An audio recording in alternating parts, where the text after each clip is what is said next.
Is up? What is up? What is up? Welcome to Trailblazers Radio. I am your host, Frederick Beatty. Thank you so very much for tuning in with us tonight. You guys could have been anywhere else, but you guys are right here rocking out with us, and I most definitely appreciate that, and that. So most definitely, most definitely want you guys to continue following us on all our social media platforms: Instagram, LinkedIn, Twitter, Facebook. Also, we have a Patreon page that's going to be coming up soon. Um, more details to follow with that. We also have a link tree page, so that's going to be coming up soon. So more details to follow with that. So want you guys to keep your ears and noses, keep your guys' eyes and ears to the ground for what we got going on, man.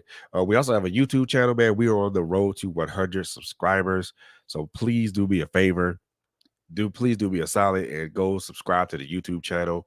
Uh, but only do so if you feel that the content that we present is resonates with you. Um, and as we stated over the last few weeks, we are doing a GoFundMe for our sister Camaria Coco Fitted, to get her to get some medication for her, so this can save her life, man. So I'll make sure that the GoFundMe page is posted in the comments. So please, if you can, please, if you are able to, if you're able to give, by all means do so. If you're not able to give, make sure you share that with people in your circle of influence. Um, we most definitely appreciate that part of it. So you guys, I thank you so very much for doing that. Um, we also want to thank our viewers and our listeners. We thank you so very much for your viewership and your listenership. It means a lot to us. Um, as we continue to go move forward here and as we continue to move forward here, continue to push out great content for you guys. Um, whether it's my life has destiny podcast with Quint Jones and Coco Fenton, whether it's critical conversations with my sister LHG, or girl chat weekly with LHG, or any of the shows that I do, which is this is one of them, the check in, and then also the Office Alley. Um, so we thank you guys for your listenership and your viewership. It's not lost on us of the value of that. So thank you guys very much. So with all that being said, man, again, last but most definitely not least, please continue to keep the families of Chris Reese, Joshua Butler, and Deshaun DeBose in your prayers, man, as these families continue to go through this, go through this time of losing a loved one, man. If you your thoughts and your prayers are most definitely welcome and needed. So please keep these families in your thoughts and in your prayers, guys. We here at Trailblazers Radio most definitely appreciate that. So with all that being said and all that out of the way now, welcome to the check-in, guys. This is a show to where we talk about all things mental. We talk about all things mental health, and we also talk about things that are not necessarily related to mental health. But this particular show is kind of sort of related to mental health, but not necessarily. So what do I mean by that part of it? Well, as you can see from the title, it's called recentering myself. Or if you want to make this more appropriate, if you want to make this more applicable to you, it could be recentering you can say recentering myself, or you talk about recentering yourself.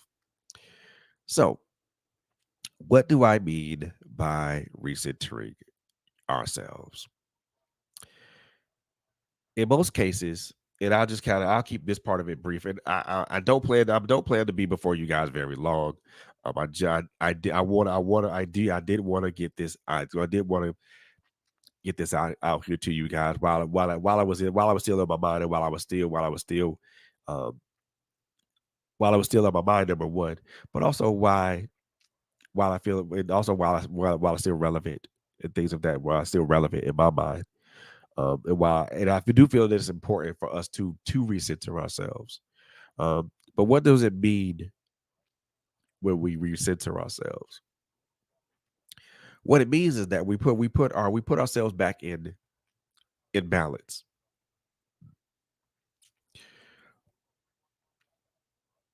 Every day that we live on this earth, there we are working to try we are working to try to keep ourselves centered or keep ourselves balanced. Whether that's a work life balance, whether that's a home life balance, we're balancing a spouse and children, or whether that's balancing work work, your life, and also we're also managing your business. All these things require all these things require a semblance of balance. And all these things require a semblance of being centered. But what happens when we are thrown? What happens when we're thrown off center? What happens when we're thrown out of balance? Well, a lot of things can happen when we're thrown off balance, and a lot of things can contribute to us being thrown off balance. Health changes can throw us off balance. Life changes can throw us off center. Um, catastrophic or traumatic events can throw us off center. And with and all these things that are going around us, how do we rebalance? How do we recenter ourselves?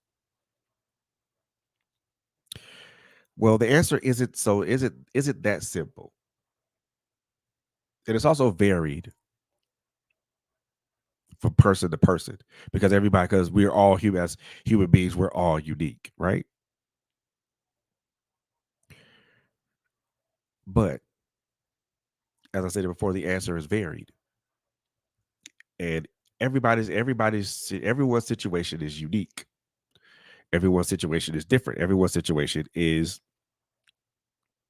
different. So, how do we recenter ourselves? Well, I have a few tenets here. There's 5 of them. And I want to kind of I want to briefly discuss each one of them with you. And I want and and I want you guys to kind of see where I'm coming from with these. And I definitely will. I want to make sure to make this an interactive thing. So if you guys want to comment, leave a comment here. I am watching. Um, I'm paying attention to the comments in the stream in the studio and things of that nature. So if you guys want to comment on these things, if you guys have something that you could add to this conversation, by all means do so. So with that being said, let's look at let's talk about the first tenet that I'm talking about. That the first tenet that I want to bring to your attention. Number one, and I'm going to put this in the comments.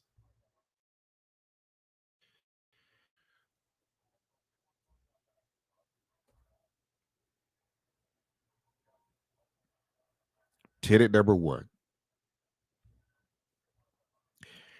Why are you shifting? Better yet,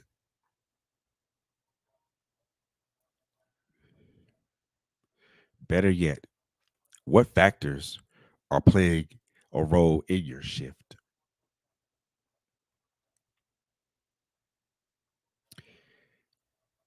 So before I even get to that part of it, let's let's define what shifting or what a shift is.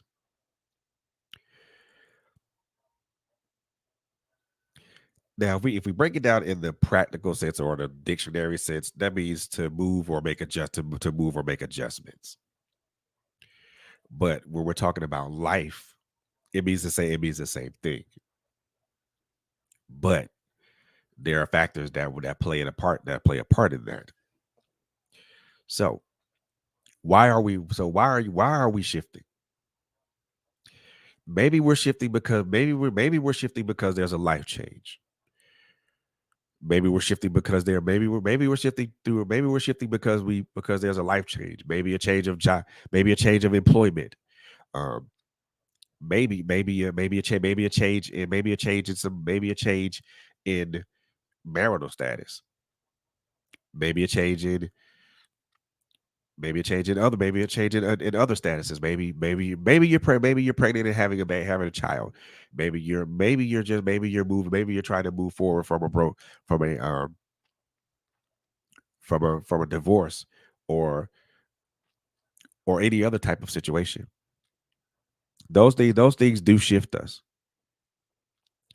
What factors play a role in that shift, y'all? A traumatic event, such as maybe the loss of a loved one, or maybe you went through an abusive relationship, or maybe you went through an abusive relationship with a spouse or a boyfriend or a girlfriend, or maybe you were sexually assaulted as a child or as an adult, or maybe you were hit with so many life changes that certain parts of your life became unbearable. Those are some factors that can play a role in that shift. And when those factors come into play, you have to ask yourself why, not why these factors, not why these things are happening to you, because we're human beings, and we there are certain things we have control over, and there are certain things we don't have control over. But you have to ask yourself, are these do these things that I'm going through play a role in my shift in my shift?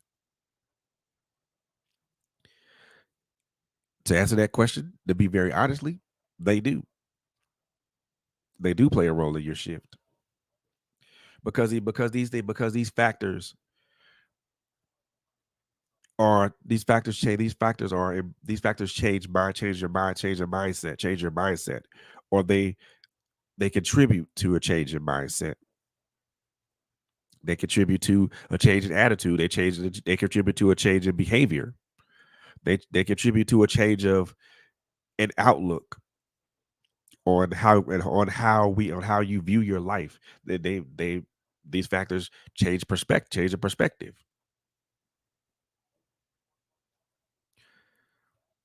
And I think the question is more or less not to why you're shifting, because I think the answer to that question is easier to decipher or determine than than I'm making it sound that I'm making it sound, right? Because if we look intrinsically into ourselves, we can tell that certain things that have transpired that cause us to see things differently or move differently and other things of that nature, right? So understanding it is important to understand why we're shifting. Maybe we're shifting because maybe we're shifting because God wants to elevate us. God wants to elevate us. Maybe we're shifting because there's a a better opportunity out there for us. Maybe we're shifting because we're tired of being tired. Maybe we're shifting because certain aspects of a relationship has changed, right?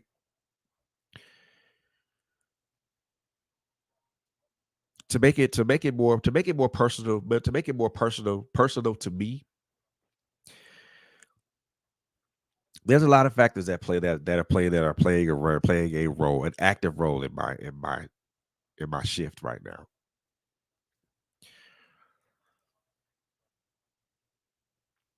Dealing, that I won't say dealing, but you know, certain thought processes of mine are different. Certain approaches that I certain long standing adaptive approaches have certain long standing approaches. that I've held on to have become different.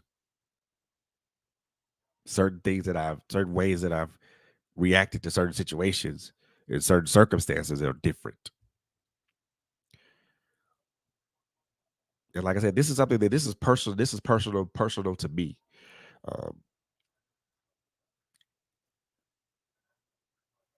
my life shifted in 2015 when I lost my child. When I lost my youngest son to police violence, and that was a major shift. It was a shift in um, it was a shift in mindset. It was a shift in ideology, the ideology that I had at the time.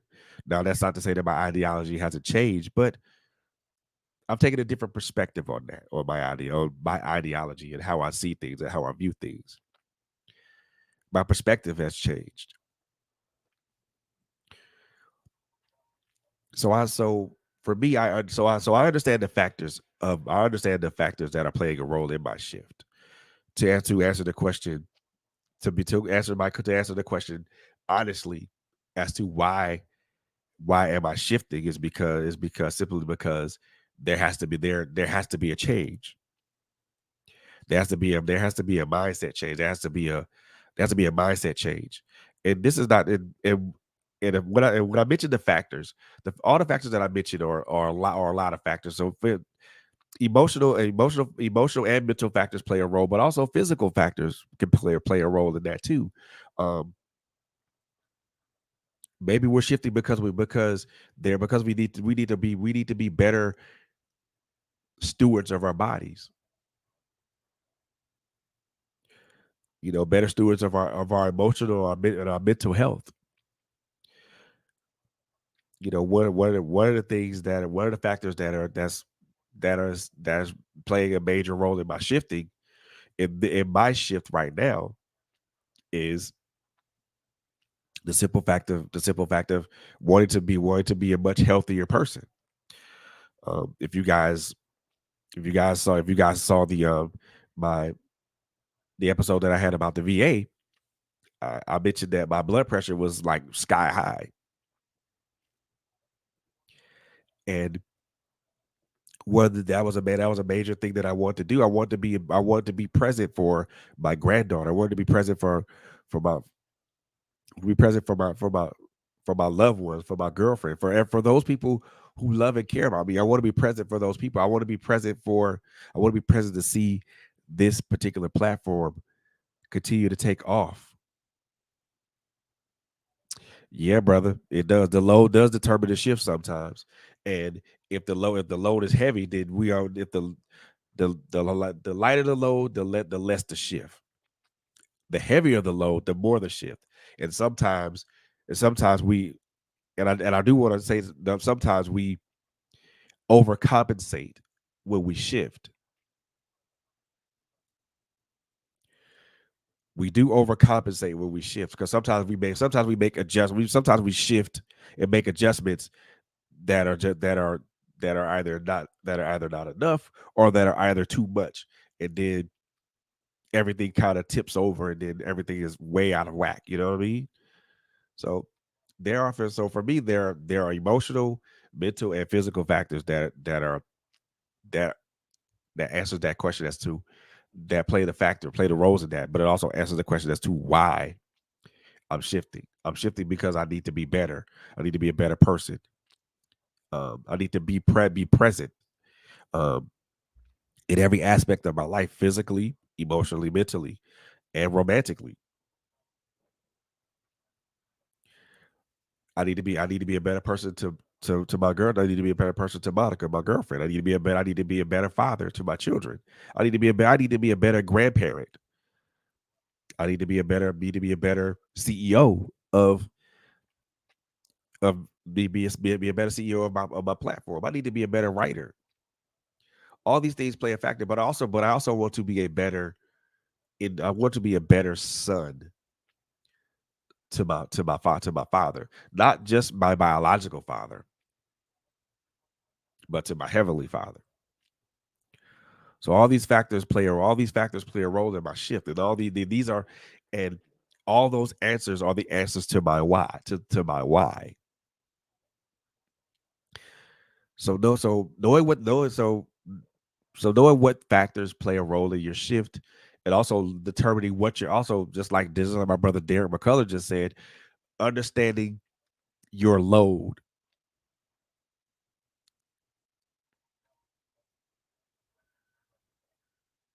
Yep. Yes, sir. Yes, sir. With what you know, see what with what you know, need and see are also factors. Yes, yes, they are, sir. Yes, they are. Good point.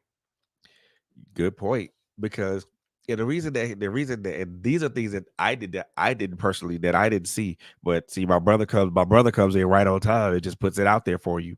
Puts it out there for you. So to kind of sum it up, honestly speaking, to know what your why is, to know why you're shifting, you have to find out what those factors are, what factors are playing a role in your shift. You also need to find out the load that you're carrying. The the load that you're carrying, is it light? Is it intermediate? Is it heavy? Knowing what this is, knowing what that is, also knowing when when what you know need and see also play factors. And how the way he said it, I could have not said it any better. With what you know, the things that you've been taught, the things that you've learned through experiences, what you need. We all know that our needs are more our we all have wants and we all have needs. Our needs are way more important than our wants. So it always what we need also plays a role in our shift. Also, what we see, what we see, the things that we see, the things that we see based upon our personal experiences, the things that we see based upon the things that we look at based upon how we see them. Now, follow me on this. There's a difference between looking and seeing. Both of them. One of them is a physical act. The other one is a intern is a more internal act. When I look at people, I'm looking at someone with my physical eyes. But when I see that person, I see that person um, through spiritual eyes, through a more. And that to me, that is a much more intimate intimate connection with intimate um, vision of someone. But also how you see yourself in the world, how you see yourself on this plane of existence, how you see yourself as you interact and you you interface with people. Our interpersonal relationships also in play a factor in why we're shifting. So understanding why you're shifting it, but understand you because when you ask yourself why you're shifting, you have to pull those factors into it. The emotional factors, the mental factors, the physical factors. All these play a role in as to why. And when you pull all those together, they come and there should be an answer that forms when you ask yourself that question. Like I said, for me, and you have to make that answer personal to you. Like I said, I'm shifting because I want to be present in my granddaughter and my granddaughter's life. My granddaughter's life. I want to be present.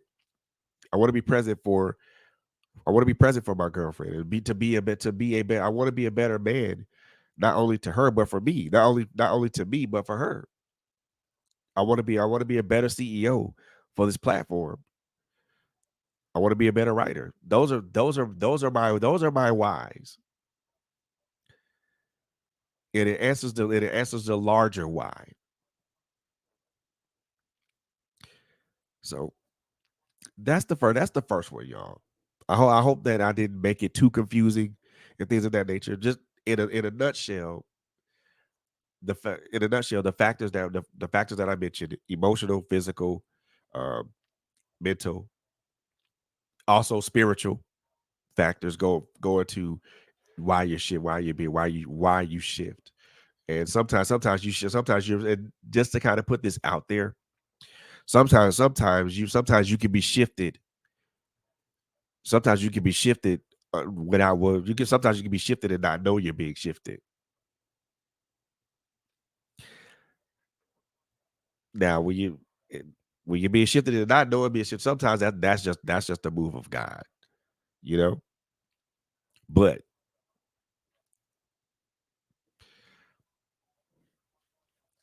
you know what? That is a great question, Quit. And guess what?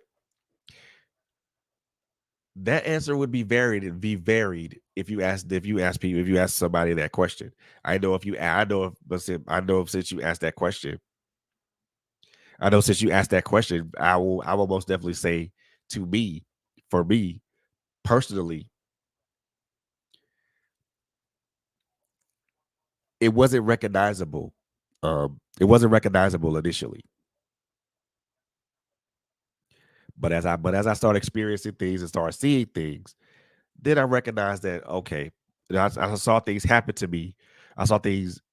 Saw things go on with me. Saw things happen to me uh, with my physical health and with my emotional and my mental health. Then I realized I had to. I realized that I had to shift. I had to shift my mindset. I had to shift my way of thinking. I had to shift how I handle myself physically. And yes, your shift.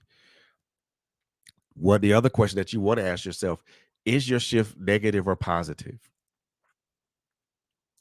If you see your shifting going in a negative direction, then you need to course correct. You need to figure out what's going on, and you need to course correct. If your shift is going in a positive direction, continue on the path. Continue on that phase of your life, or that shifting phase of your life. But also recognize when it becomes negative, or when it becomes negative, and then be present in your mind enough to course correct. So shifts can be negative, it can be positive. It is up to the individual to recognize when it is negative and when it is negative, or when it is positive, and take action appropriately.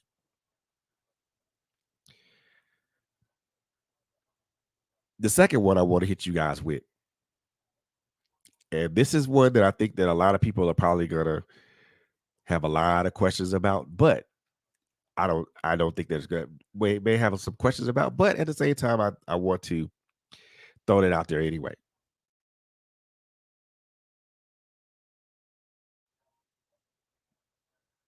Yep. Yes, sir, Mr. Derek.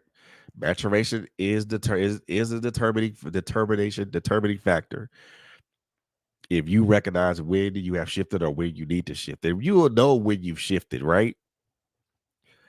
You'll know when you shifted because your attitude and your outlook is different. The way you see stuff is different. Certain things that used to bother you don't bother you. Certain things that used to irritate you don't irritate you.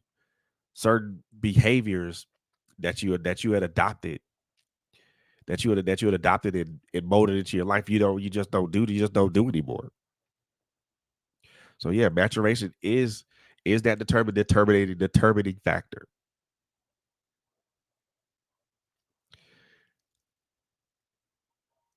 Yeah, quit. True. Some do not look in the mirror.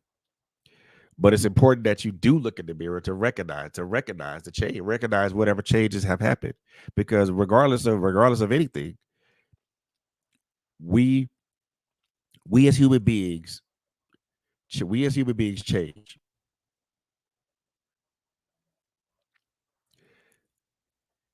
Whether anybody wants to acknowledge that or not, we as human beings change. Our mindsets change, our thought processes change, our perspectives change, our our appearances change. Um, all these things change. There's no one thing with us that is committed to permanence, because we all change, and we all change at one point or at one point or another in our life. We're always changing and maturing and growing. Um, so it is important to look into the mirror to see this, to see the changes. And I'm not saying, I'm not saying physical changes. We What I'm talking with, because physical changes are good too, but when I talk about the changes I'm talking about are always inward. If you want to know if you want to know if you're a changed person or a changed man or a changed woman, you only need to look inward. Because like I said, certain things don't bother you no more. Certain things don't irritate you. Certain thought processes and ways of thinking you don't engage in anymore. So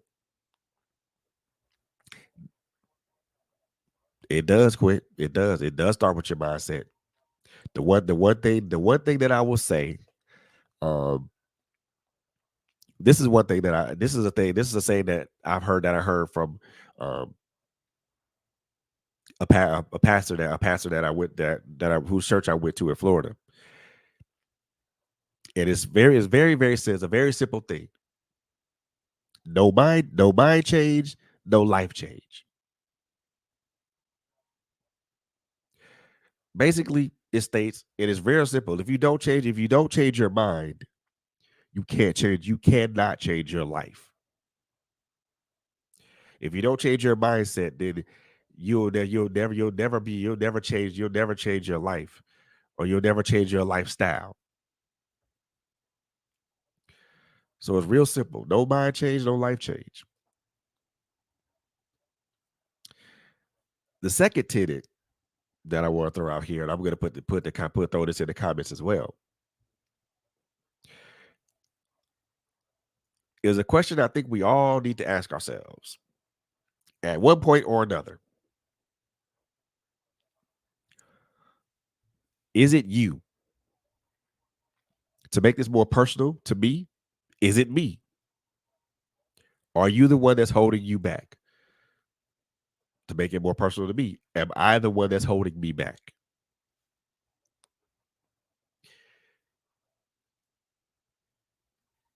Ask yourself that question.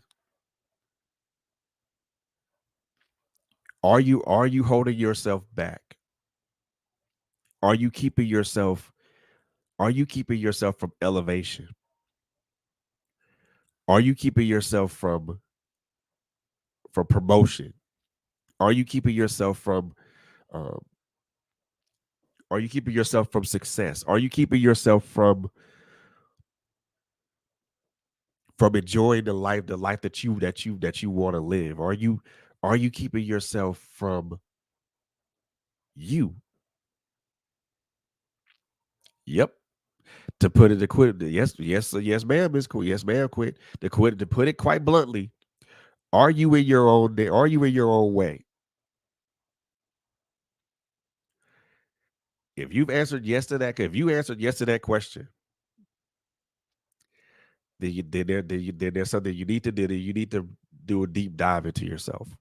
Why are you in your own way? Because I've answered yes to that question on more than one occasion. Why am I in my own way? Why do I constantly keep putting up roadblocks for myself that prevent me from moving on to the next level, or that prevent me from moving on to the next thing? Why do I put those roadblocks in the way? Yep. What separates us from achieving our goals? What is it that we fear? What is it that we're most afraid of? What is it that what is it about ourselves? What is it about ourselves that what is it about ourselves? And again, making this more personal to me, what is it about me that I do not like?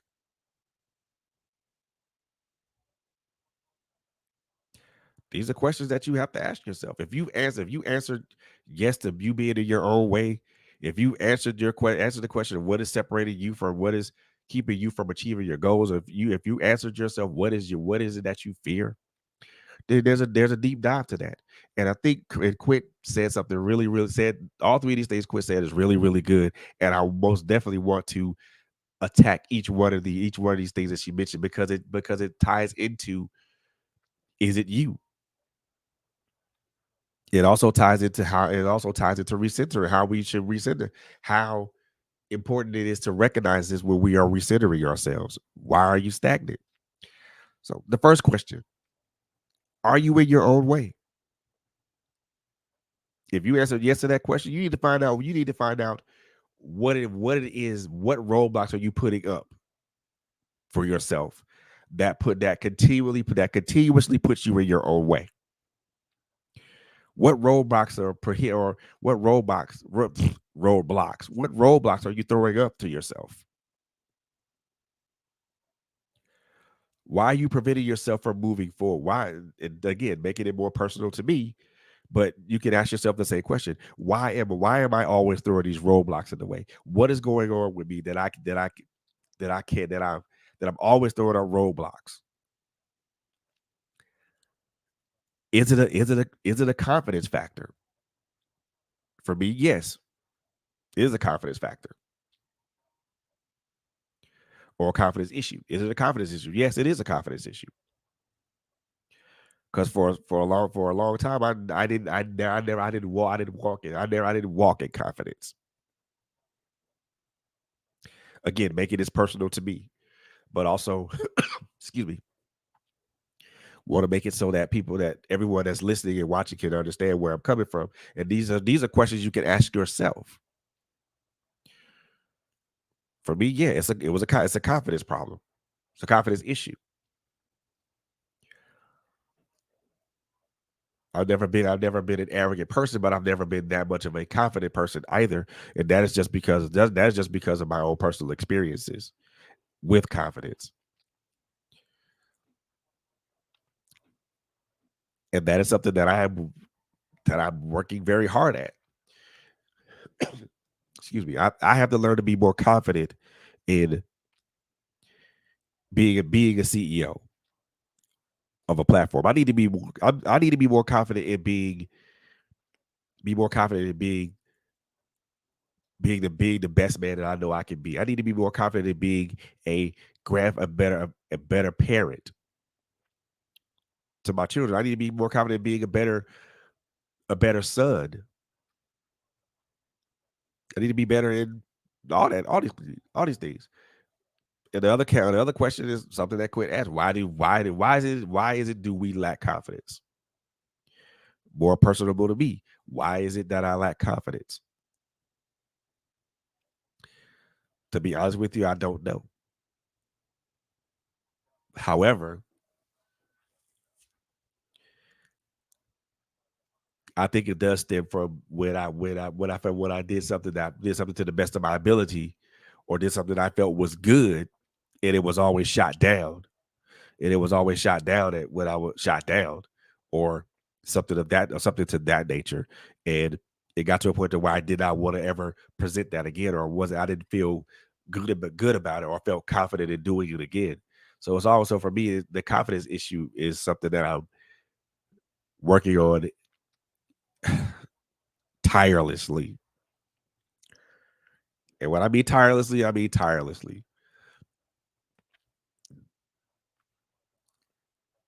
What is separating you from achieving your goals? A lack of confidence can separate you from your goals. That's one thing that can separate you from your goals. A complete lack of confidence can separate you from your goals.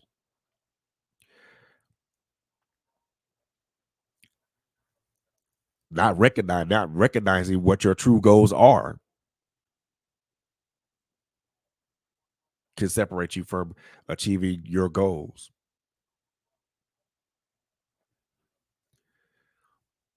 Not really understanding your purpose can separate you from your goals. Lack of understanding in your purpose can separate you from your goals. I could the list of that could go so on and so on. Hey Simone, how you doing, sweetheart? The list of things I can mention when it comes to what separates us from our goals, achieving our goals could go. I could go on forever. I won't say forever, but I could go on for quite a while. Lack of finances can separate us from achieving our can separate us from achieving our goals. Lack of resources, lack of proper resources can separate us from achieving our goals.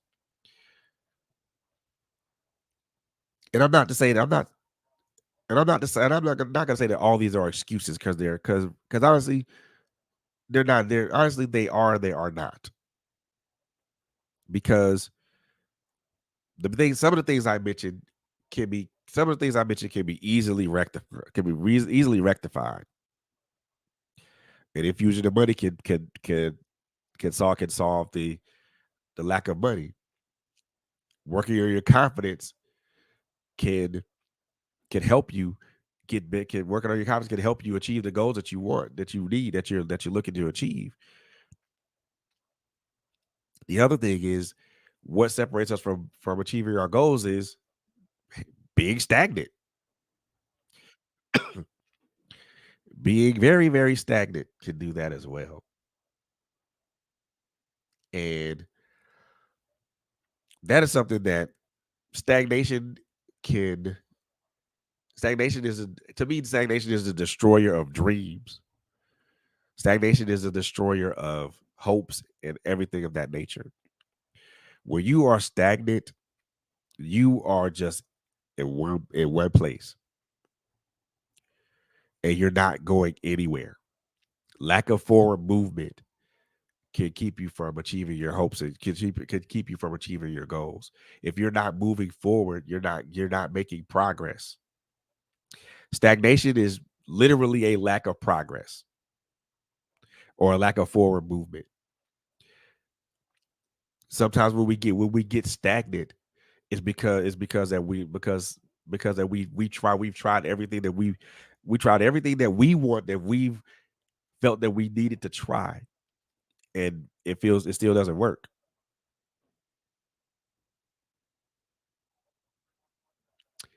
Yep. Yes, sir.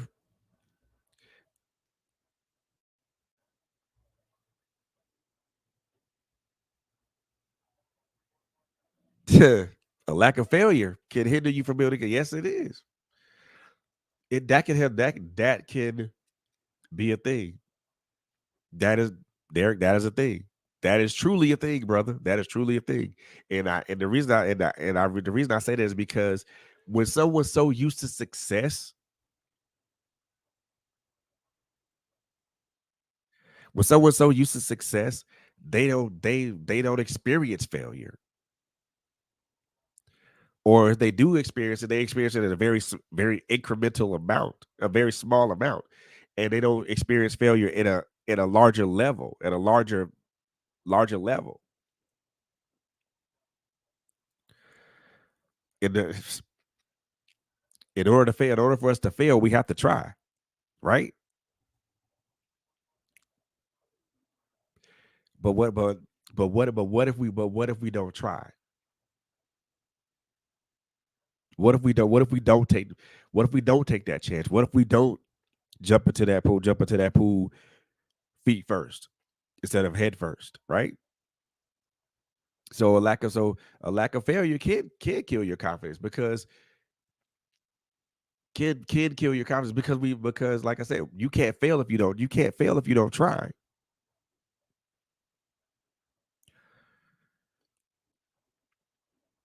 You can't succeed, you can't fail, you can't succeed if you don't fail. And for some people that's where, and Derek, it it ties right into what I mean by stagnation too. Because when you don't try, or you don't make an attempt to try, that's when you become stagnant. and you're stagnant, and then on top of that, you become stagnant, and and you're stuck in the same place, and you can't experience the one thing that can help you. And believe it or not, people, failure is an excellent teacher. To failure is a excellent teacher. It imparts life lessons to you. It tells you, all right, Fred, we tried that and that didn't succeed. So what's next? Are you going to try again, or are you going to approach it differently? So failure is an excellent teacher. Failure to me is the greatest teacher, because it teaches us. It teaches me. It allows me to see what worked, and what did not work. But it also gives me the opportunity to make a change in my strategy, make a change in how I attack a problem, or how I deal with a situation.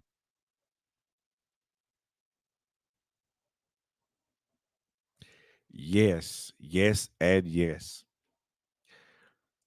yes, and yes. Is that failure allows us to remember, and when we remember, just like you said there, we can be confident in moving forward, because now when we attack that problem, we know exactly what not to do. We know exactly how not to attack that problem. We know exactly how not to approach it, because it's a different thing. Because now it's a different thing. We failed. We tried it that way. Okay, that don't work.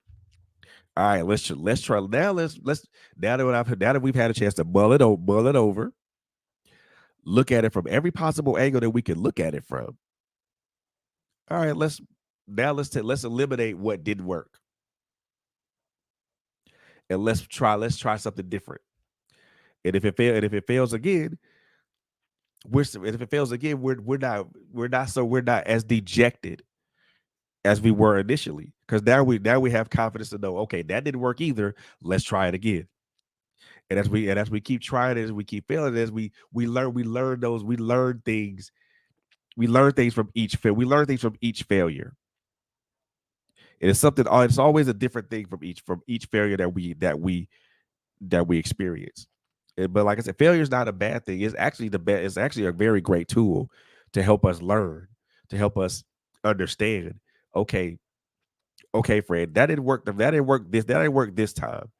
Try it this way this time.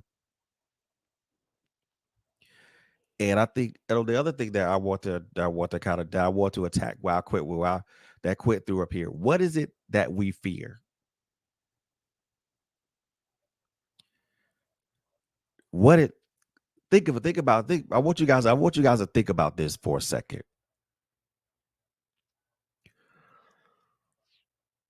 What is it that you are afraid of?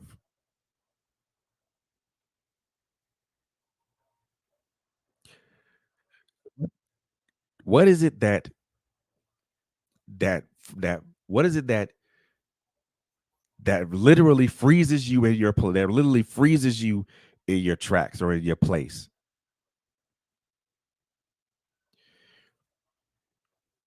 What is it that you most that what is it that you most what is it that you innately fear?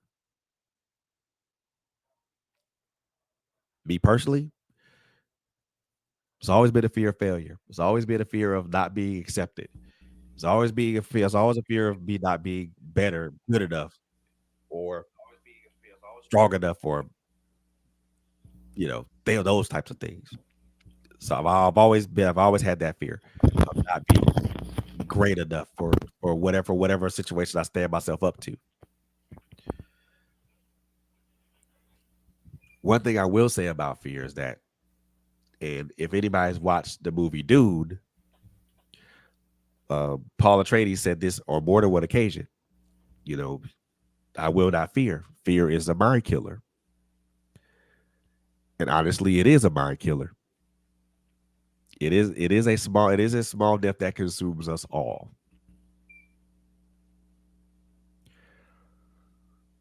But how do we mitigate that? How do we mitigate that fear? First of all, by acknowledging it, acknowledging that it is present, that it is there,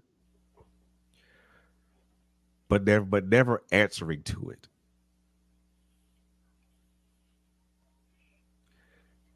The way that I approach certain things, especially when it's something that I know that I'm afraid of, and this is something that I've recently just applied. And this may come with varying degrees of success and failure. You know, I do allow that fear to pass through and pass over me because regardless of what it is, I'm already afraid. There's no sense in I myself by telling myself I'm afraid. I acknowledge that I'm afraid, but there's no sense in simply trying to be like trying to fight that. May as well just let it pass through it. May as well just let it pass over you and pass through you. And that could be with certain levels of success and or failure. It depends on the person. Um, and my sister Quit just came up here, so I know she got something she want to add to that. So, hey, I was typing and I was over it. So I decided to come up here. But I think having low self esteem, lacking confidence, and fear, it goes hand in hand. If you lack confidence, you're going to fear success. Oh You're yeah. going to fear achieving your goals. You're going to fear. All of this stems from the lack of confidence. And how Yep. do we counteract this? We counteract it with faith. If you're trusting God and you're knowing that He's the provider, you're knowing that He's not gonna let you go lacking. Even if you don't have enough, you have favor, and your gift makes room for you. So you have to walk by faith and not by sight. You cannot worry about your circumstances. You cannot worry about what you don't have because he said he's not going to let you go lacking for any good thing. Fear is false evidence appearing real. It's all in Yep. your mind. So you hinder yourself, you paralyze yourself because of this thing that's not real. Why do Yeah. you lack confidence? You have to get to the root of the issue. Yeah. It's For sure. not it okay, people tell you you're never going to be anything. Yep. You don't have to respond to that. You don't have to answer to that. All of that is labels. You validate yourself. How do you validate yourself? Through the word, through affirmations, through letting you know, look, I'm going to achieve everything that God said I'm going to achieve. Why? You speak it into existence That's it. because He's my provider, because I am His masterpiece, because I am fearfully, wonderfully made, because That's it. He has everything. And I'm a child of the King. So I'm an heir of God. So I'm supposed to have everything that I put my hands to. Everything that I put my hands to is supposed to prosper.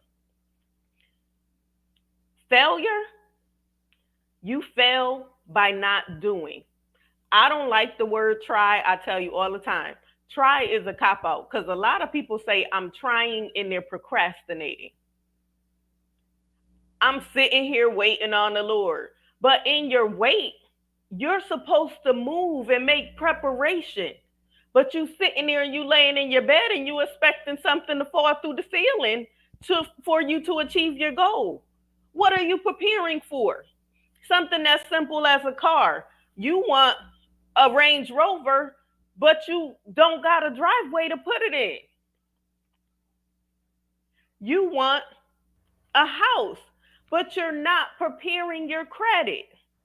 That's it. Women want a husband, but they're not a wife.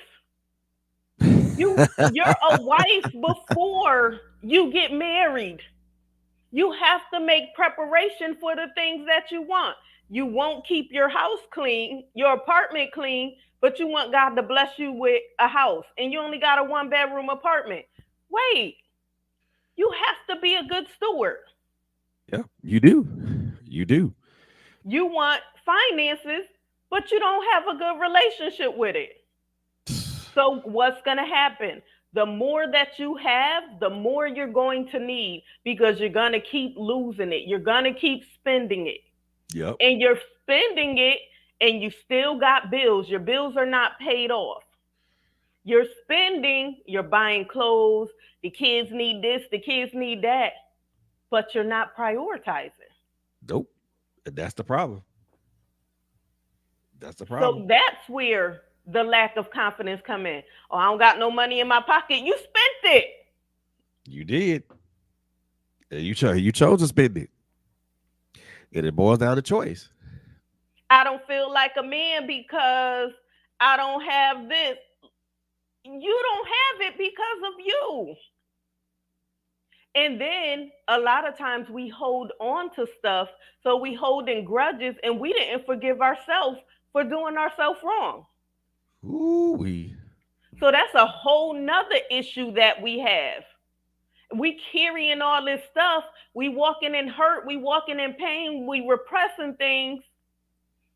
And you cannot prosper and you're holding grudges against people. God said to love your enemies, pray for your enemies. Yep. He Sure gonna did. take care of them. So why you worried about what they did in the past? You can't change it. Why you worried about if you get an apology or I have questions? But every answer, you're gonna have another question. So it's never That's it. gonna be enough. So why That's are it. you dwelling on it? No need to, because when you dwell on it, all you're doing is just putting yourself in a better in a less advantageous position anyway. Exactly. Why Exactly. why worry about stuff you have no control over? Exactly.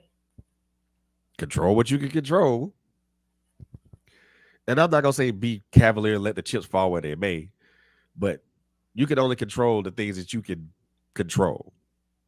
When You you can this control is your my attitude. You thing. can control your responses. Yes, definite. And a response and a reaction is two different things. Whew. Say that again. Say that again. Say that one Listen, more time. Because I don't listen. think they heard you back there. A response and a reaction is two different things. When you respond, you take time to think first, and then you respond.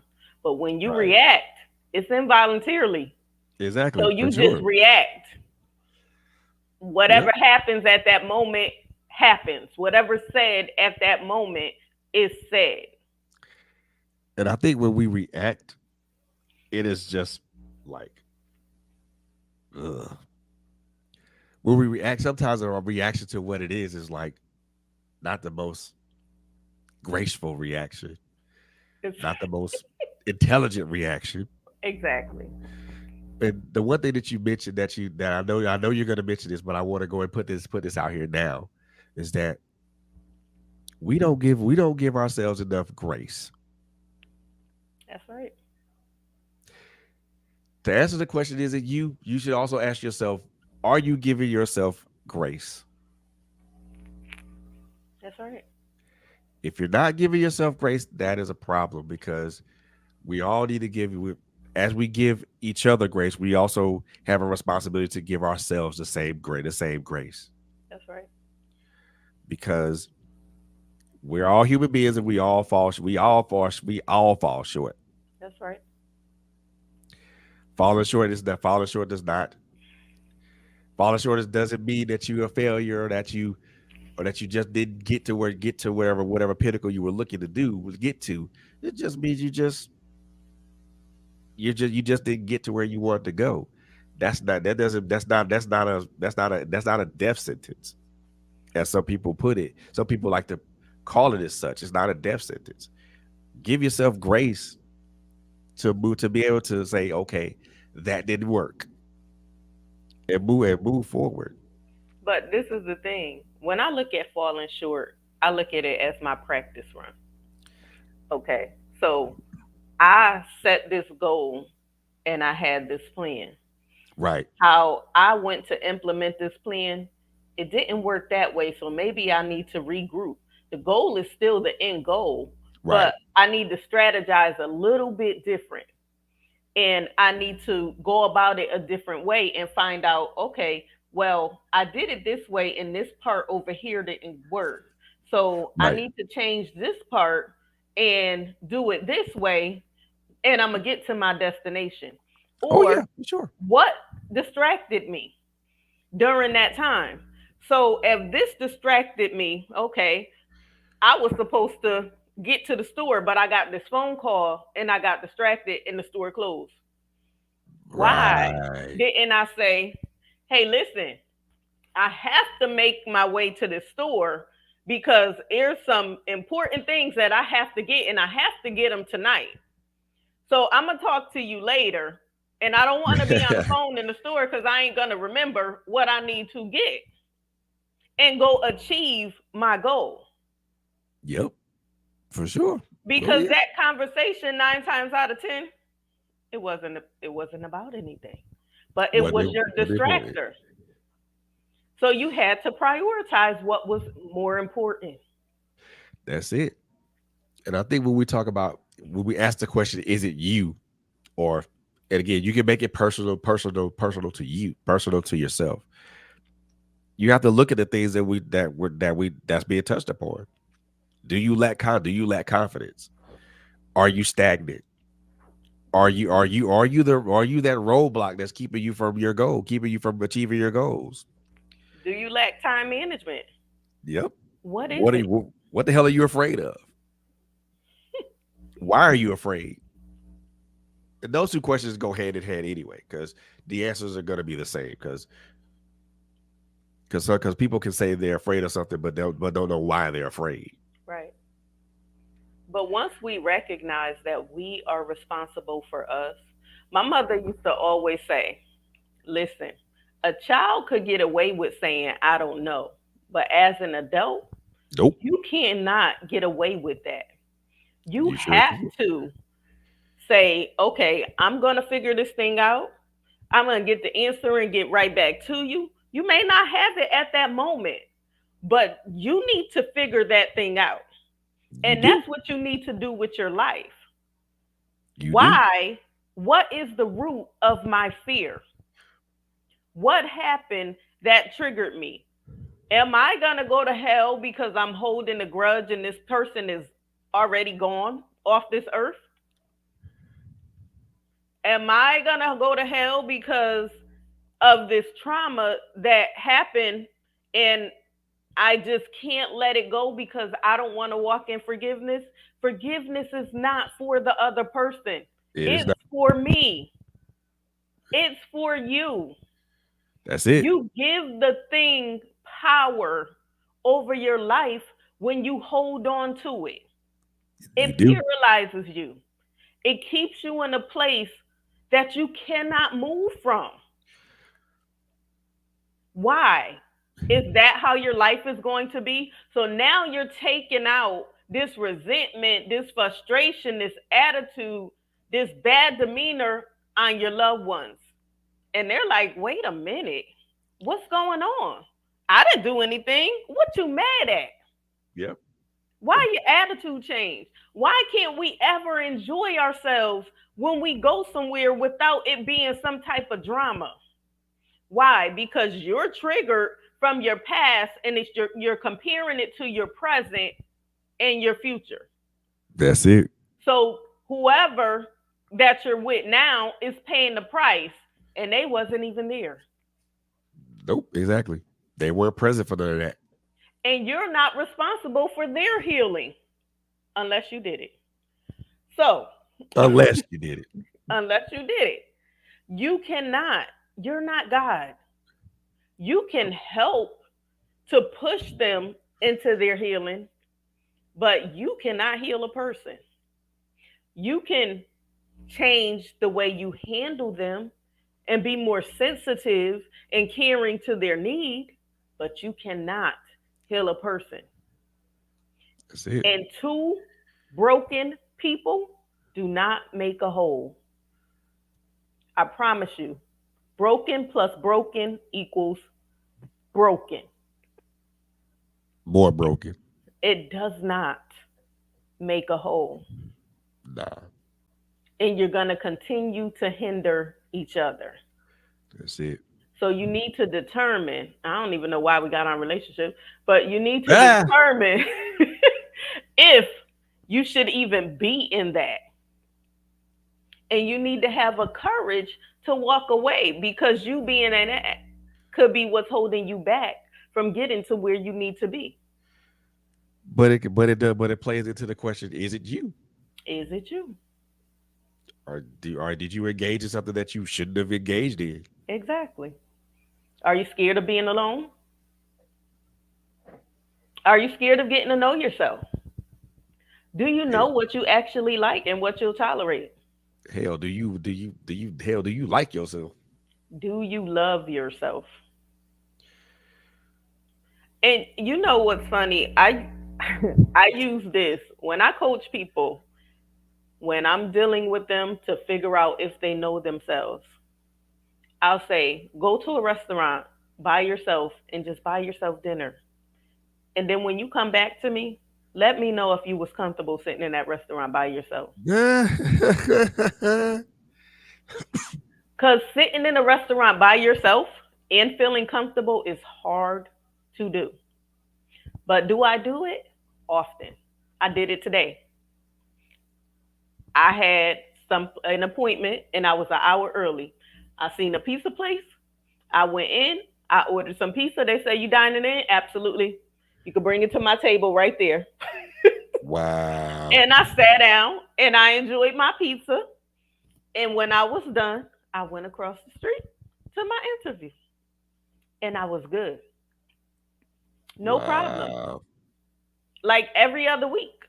Whatever restaurant I want to go sit in, I'm going to go sit in and I'm going to enjoy me. There you go. That's it. So, And like we're talking about this question: is it you? is it you? Ask yourself: is it you? Don't simply be like, nah, it ain't me. But because honestly speaking, to be honest with you, it is you. Because I can say that now. I can say that with confidence. It's in all instances to where there's there's been a lack of confidence, there's been a fear of failure, all those things. It's That's me. But when do you get out your own way? If you recognize that it's you, when do you move forward and say it's no longer going to be me? That's where the wholesale adjustments have to be made. That's where you have to be. That's when you know you let that's that deep dive. That's that deep dive into yourself and say and looking at yourself and saying, hey, this ain't what it's supposed to be. We're better. You're better. We're better than that. Hmm. You're better. I'm better than that. Right. I'm better than the continued failures. I'm better than what they're better. I'm better than the things that I'm afraid that paralyze me with fear. Hmm. And you have to. And it comes to that point to being able to acknowledge that part of it. Because I think when we do acknowledge that part of it, those parts of it, should I say, that's when we start to remove ourselves. That's when we start to say, "Hey, well, I'm not in my own way no more. It's cool." So, and certain things that we deal with don't hurt as much, or better yet, failing doesn't feel like a death sentence. Right. Let me tell you how I got to the point of where I am today. I recognize that my pain had a purpose, but my anointing is greater than my pain. If I didn't go through the things that I went through, I wouldn't be the woman that I am today. I wouldn't have the things that I have today. I wouldn't have the thought process that I have today, and nor would I have the spiritual life that I have. So you There have you to go. recognize that some of the thorns that are in your flesh are meant to be there. They're there for a purpose. They're there to push you into your next level so that you will know how to handle somebody, or how to handle that business, or how to handle that next book, or how to coach that next person, and how to identify with that person that's going through what you already been through, but you came out. Right. So when you get to the point of this happened for a reason, you no longer hold on to why did this happen to me? I can't stand the person that did this to me. I'm going to get that. No. Your mindset becomes the battle don't belong to me. It's God's. Vengeance is mine, saith the Lord, and I will repay them. Have mercy on them, O God, because I know, and no weapon that's formed against me shall prosper, but they know not what they do. So please have mercy on them, because I realize what's about to take place. I pray that you bless them. I pray that you turn their heart back to you, that they fall to their knees and that they repent to you. It ain't about me. Have grace and mercy over their life and show them favor. Right. That was the point.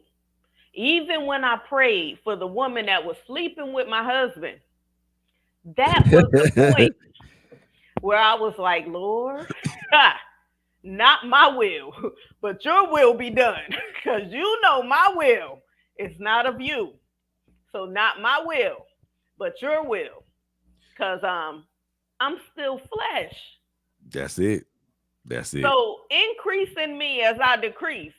And I speak over the things that you tell me to speak. Don't let it be any of me. Because Exactly. me want to take her and hang her up here. Whereas you love her. So I'm going to walk in obedience. And I'm going to do what you're calling me to do. And I'm going to say what you're telling me to say in this moment. No, we're not friends. We will never be friends.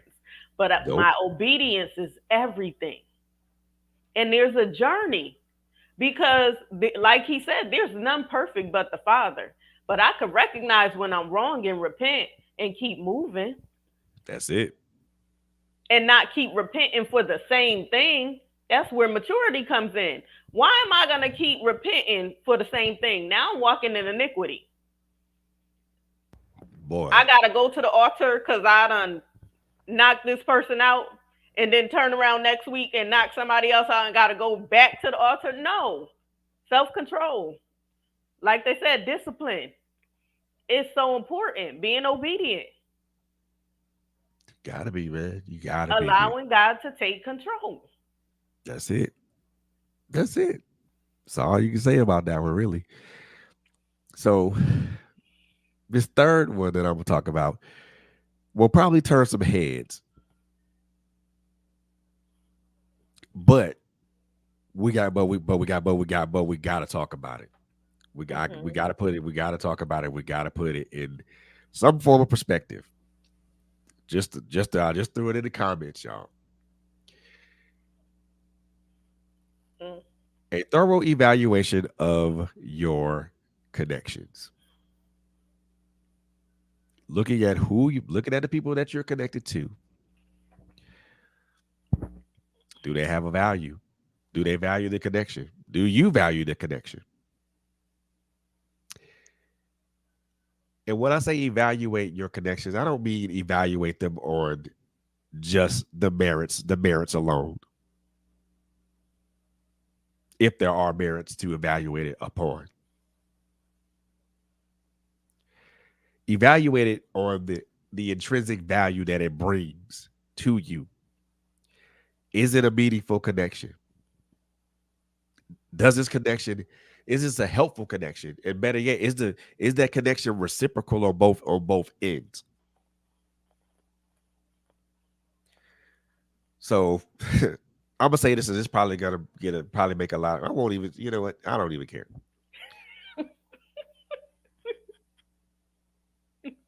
I personally have connections with a lot of people,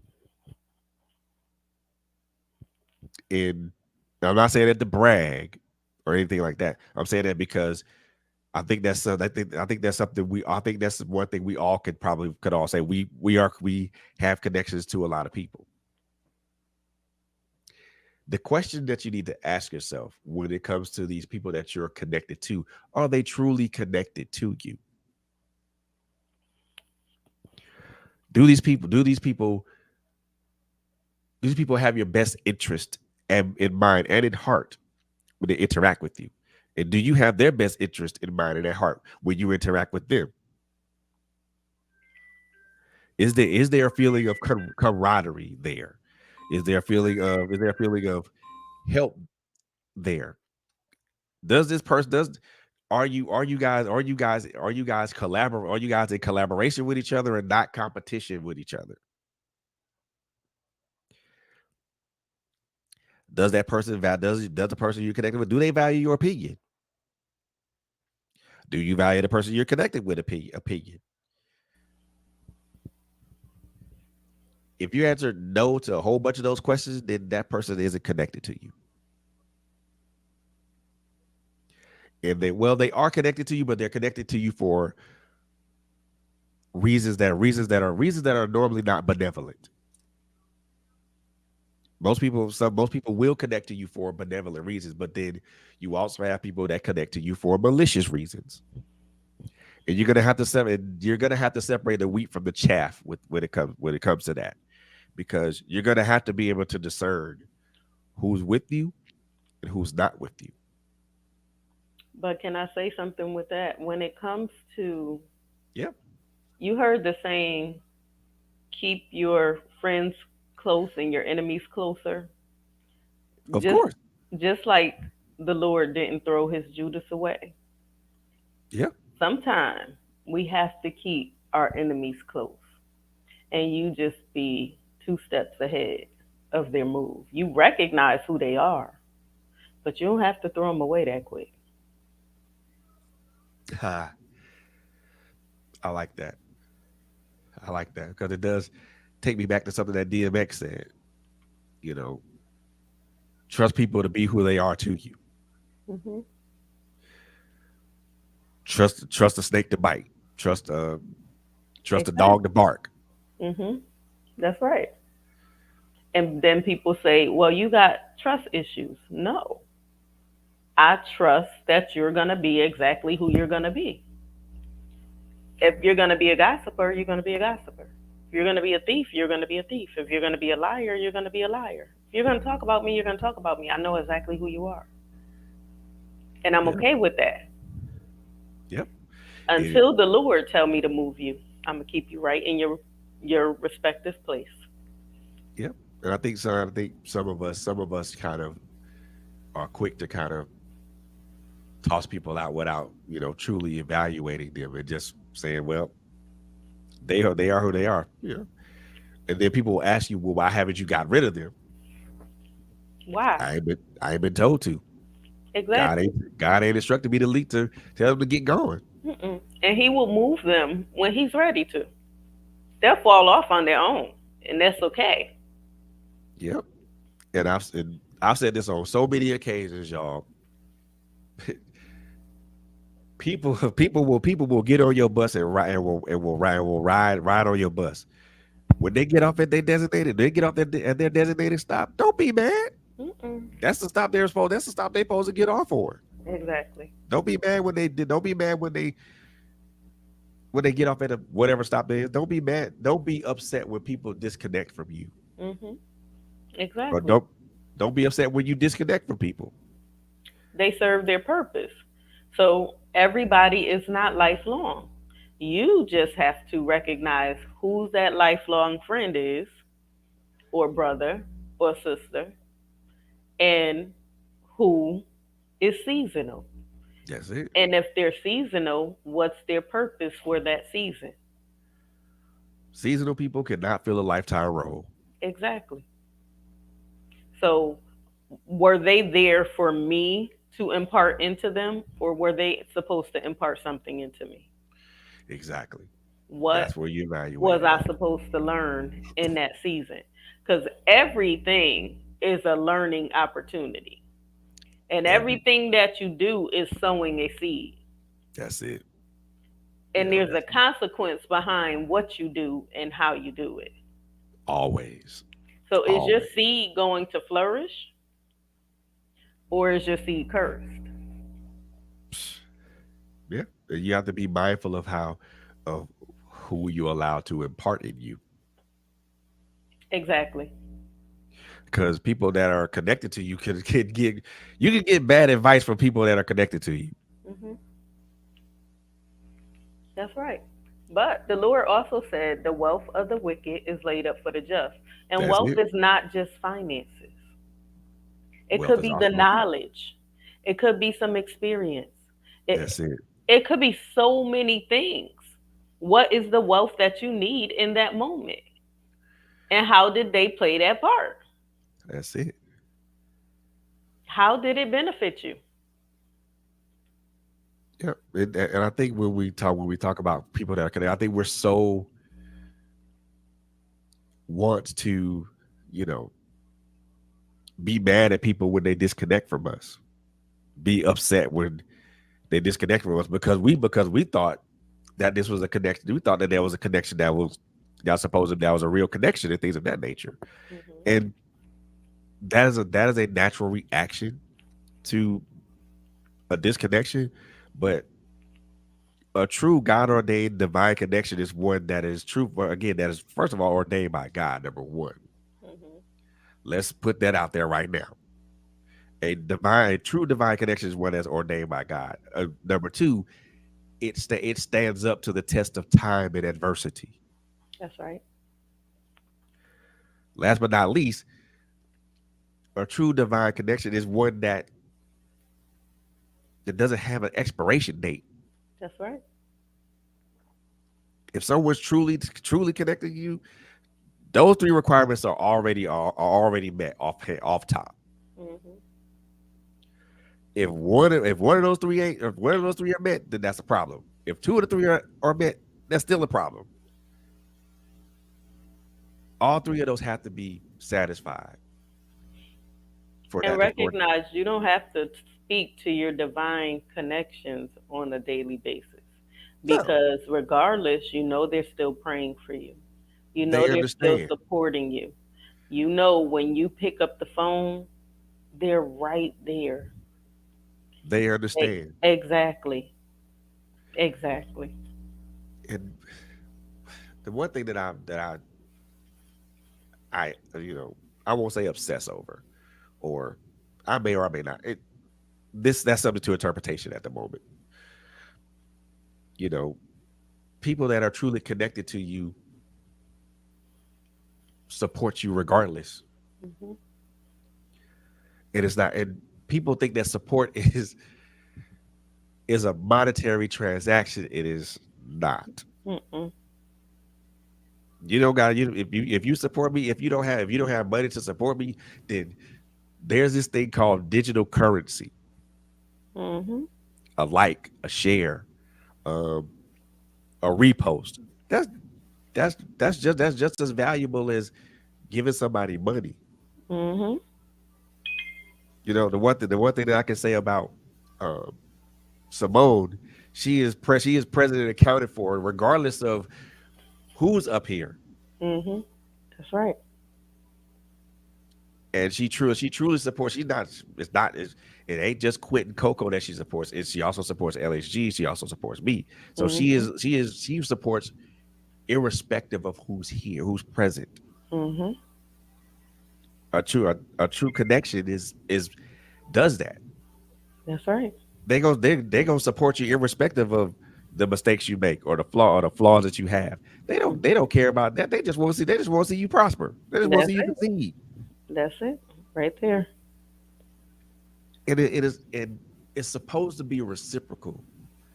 And I think a lot of these connections.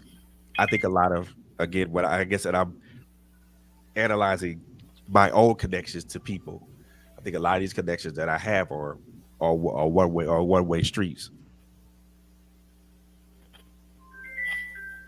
And well, there's going I there you have I'm gonna have to start I'm gonna start cutting the fat away. Because if it's not a beneficial connection, then I don't need it, nor do I want it.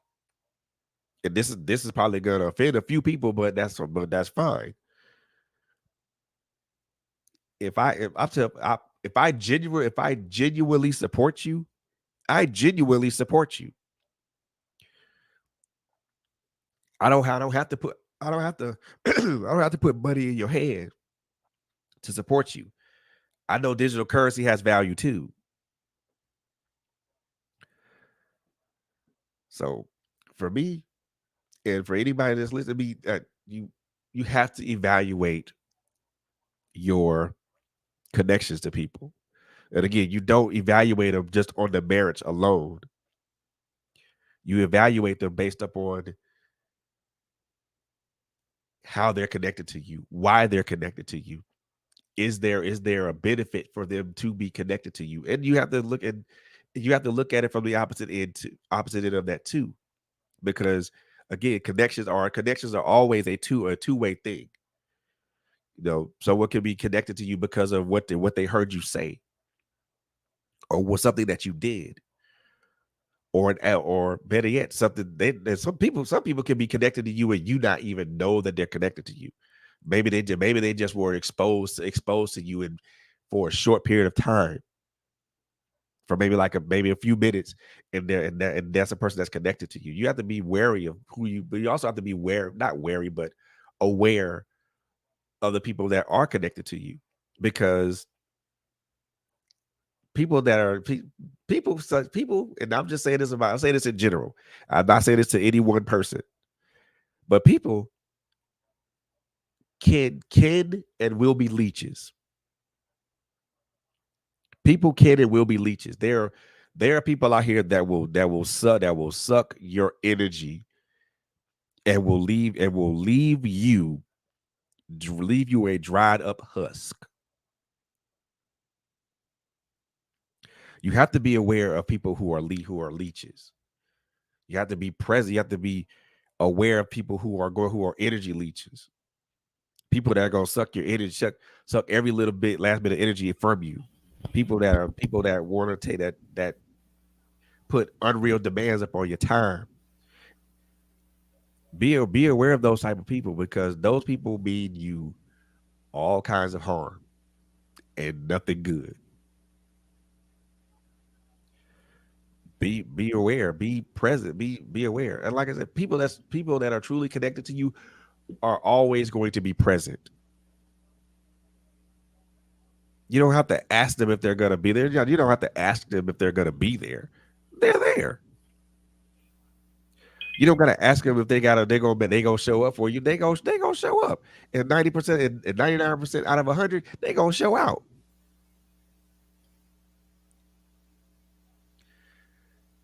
People that truly support you. It doesn't matter whether you go through your ups, your downs, your middle, whatever. It doesn't matter. They're gonna be there for you, irrespective of what you do and where you are. And they're always gonna want to be. They're always gonna put a hand out to you, a hand up for you, not a hand out, but a hand up. They want to see you succeed. And again, it should be reciprocal. If you're connected to somebody and they are like this to you, you should return that same energy. And can I say, people that are connected to you are not yes people. They're going to tell Exactly. you when you're right. They're going to tell you when you're wrong. But they're going to allow you to walk out your process.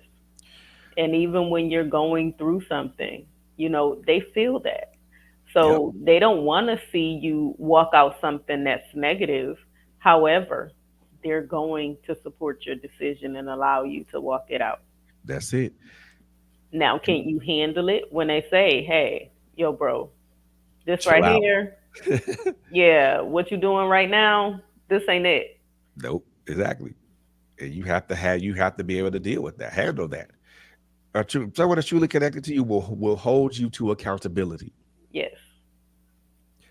And if you're truly connected with somebody, you should hold them to accountability as well.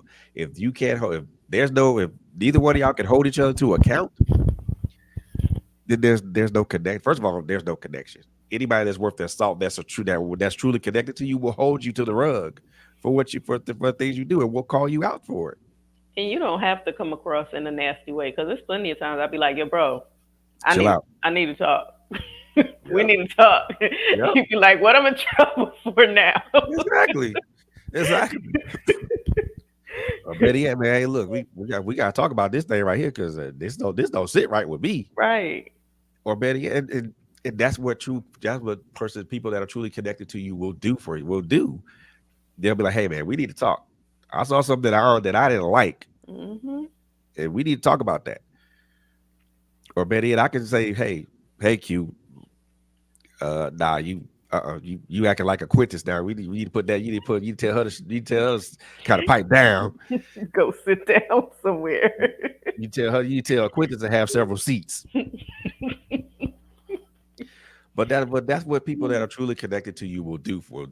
That they'll do that. They'll say that, they'll say it unapologetically, but Mhm. also they'll say it respectfully because Exactly. because they value your time and your effort. Hmm. But they also value how you feel, but they don't mind hurting your feelings. So true. Someone that's truly connected to you does not mind hurting your feelings. I'm serious. I It's mean, true. they don't mind hurting your feelings. Like, dude, you hurt my feelings. Hey, look here. I apologize. But This had to be said. I meant what I said. Said. I probably could have said it a little bit different, but I Nicer. meant what I I said said. So I'm not apologizing for what I said. I apologize if you got offended, but I meant what I said. exactly. You know what I'm saying? And a lot of we take offense to that. Like, well, you could have said that a different way. Well, it came out the way it came out. Sorry that it came out that way. I mean, And I remember the first time when we first started got connected, and you was like, "You are the only person that has ever talked to me this way." I said, "I am who I am." it ain't been a problem. It hasn't been a problem for me. And it didn't change either. It ain't been a problem for me because I'm like, okay, she gonna say what she gonna say. I'm either like it or like it. Right. More or less. You don't gotta like it. Yeah, like, I mean, it's either like it or like it. That's the way I look at certain things because I mean, with someone that has your that can see things for a little further out than you can, Hmm. and they say that, well, nah, you need to go that direction there, bro. That's a one way street that's gonna turn to a dead end.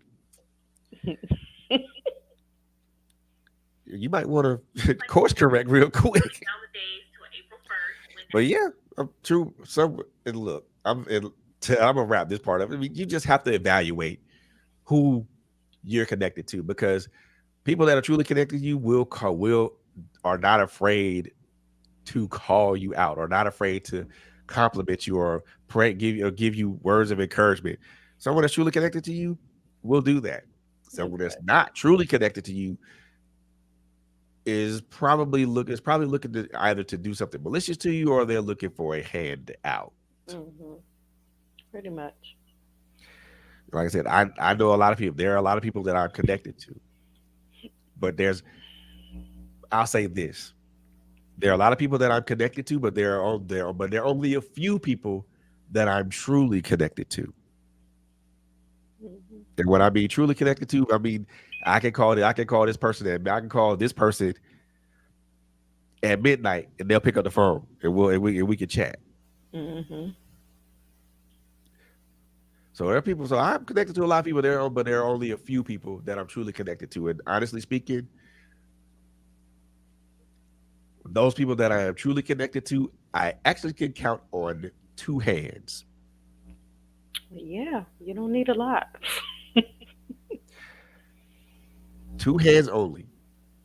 Hmm. And people say you shouldn't have your circle shouldn't be small. Well, that's fine. That's all well and good, but I think when you're truly connected to people, to certain people, your circle is small by design. Mhm. That's true. Like I said, the people that I'm truly connected to, two hands. Mhm. Everybody else, I'm connected to y'all. I'm connected to them. That doesn't mean that I don't that doesn't mean that I don't won't treat anybody that I'm connected to any differently, because of course I will still support them. But I will support them of my own volition, knowing that it's not knowing that in some instances it won't be reciprocal. But I'm doing my part as a human being, and I don't worry about whether or not they return the favor or not, because at that point it is what it is. I'm doing my part to be supportive of them. They don't have to return. They don't have to return that. I know the 10 people that I'm truly connected to will do that regardless. Exactly. They see the need and they meet it if Yep. they're if it's in their ability to do. Every day, all day. Every day, all day. So evaluate your connections, y'all. I know that I know personally for me, I've done that. I've evaluated my connections. Mhm. And again, I'm not judging them based on the merits alone. I'm just Mhm. judging them based upon I'm judging them based upon what they are to be, who they are to be, and is it a reciprocal thing? Right. But do I cut them off? Like Quinn said, no, don't cut them off. Why? God either God will remove them and Mhm. make them a non-factor, That's right. or they'll fall off on their own and make themselves a non-factor. Exactly. So evaluate your connections and look at the people who you're connected with. And how do you evaluate your connections? Do they call you when you disappear? Do Yep. Oh yeah. Do they call you when you disappear? When you fall do off the grid for a couple of months? do they pray for you? Do they just shoot a text and say, "Hey, just checking on you"? You know what? The better question is, Q. Do they pray for you instead of pray on you? Ooh. And we all know the difference Mm-hmm. between PRAY and PREY. Yes, we do. Do they pray for you instead of pray on you? Do they are they are will they hold you to account? Will they hold you accountable for your actions? Will they call you out on your BS? If they don't feel they don't fulfill those particular requirements, well, they ain't truly connected to you. And then when they call you, is it just them complaining constantly every time you pick up the phone? This, and this happened. You can't get a word in edgewise. Yep, Are they draining to you? yep. I mean, Do they take away your energy? mhm. Do they give back energy? Are they a replenisher?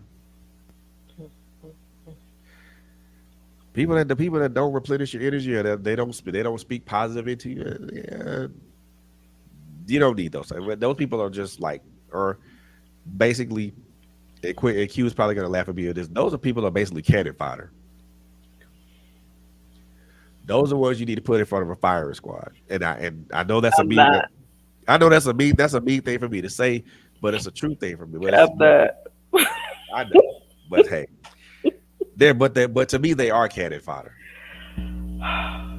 It's Frederick, I'm gonna behave. I'm gonna behave. I'm gonna behave.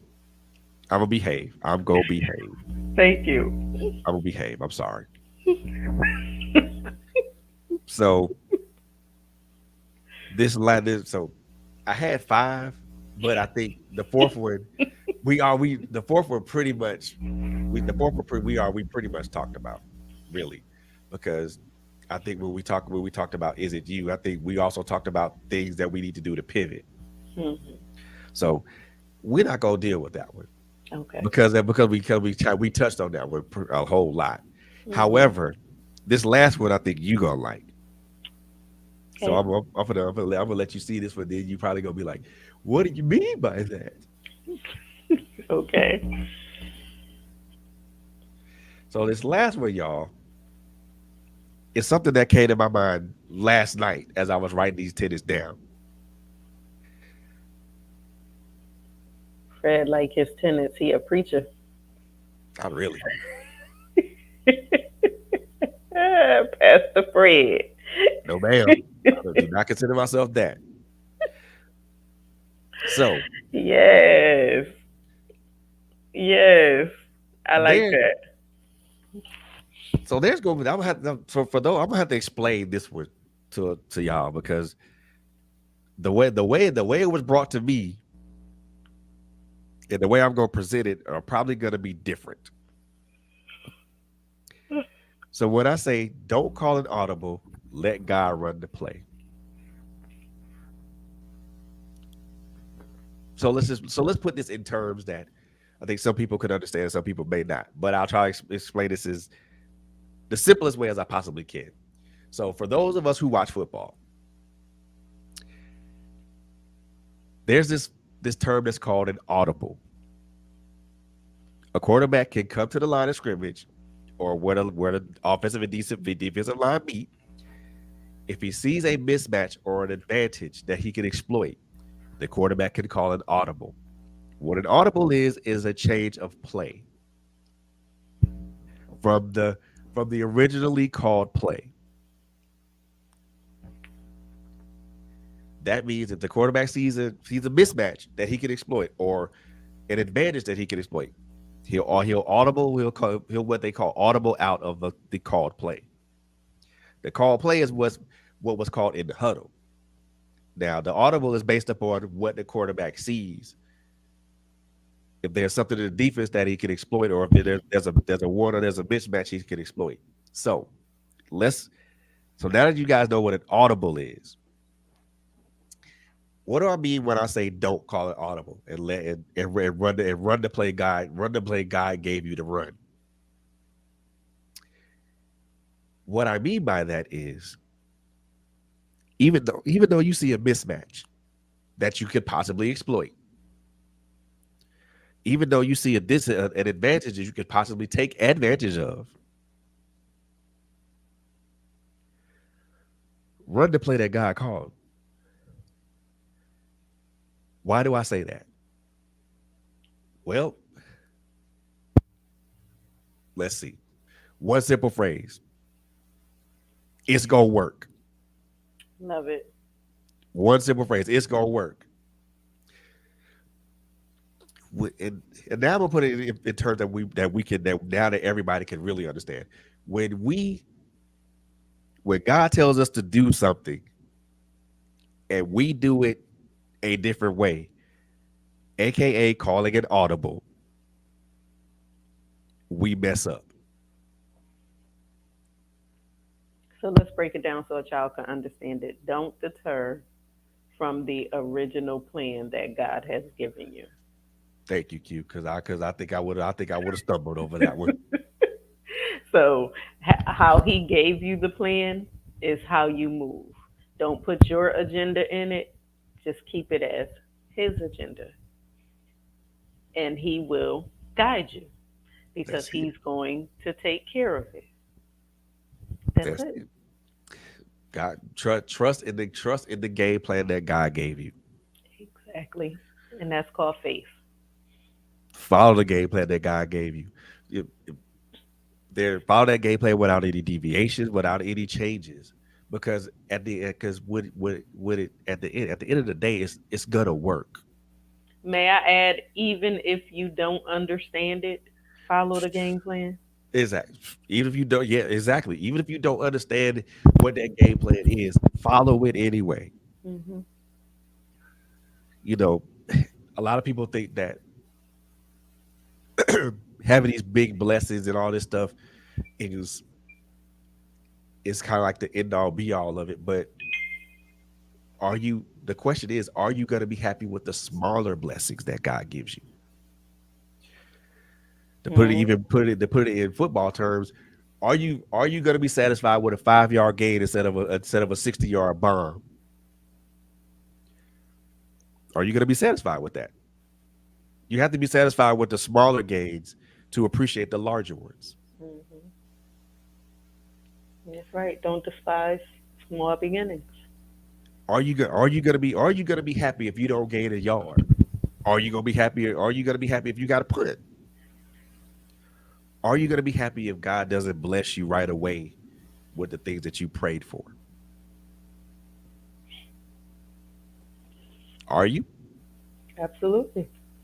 Because maybe you just wasn't ready for it at that moment. And maybe the Lord seen he went before you and he's like, okay, if I bless her with it now, she gonna lose it.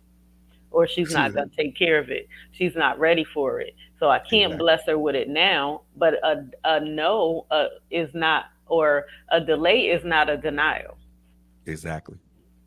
So, and to even amplify that even further, just as much as God says yes, God also can say no, or not, or better yet, not at this time. Exactly. Because not at this time does not mean no. Hmm. Not at this time means not at this time. Exactly. Are you going to be happy when things don't manifest the way they're supposed to at that particular point in time? Especially when you prayed and you cried out and things of that nature, and God says you ain't ready yet. Right. Are you going to be mad? Are you going to curse God and say, "Well, I was ready at this point in time," but like I said, God sees several several steps and several instances ahead. If you Yeah. if you were put in a position that you weren't ready for and you fail,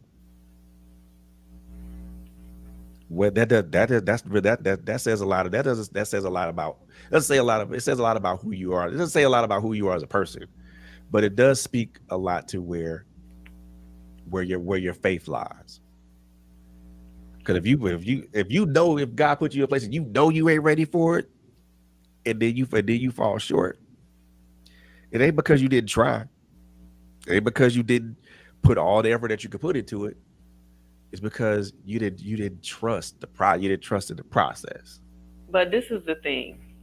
Sometimes, and I say this often, be careful what you pray for because you just might get it. So sometimes the Lord will give you your heart's desire because you keep asking Him for it. This is what you want.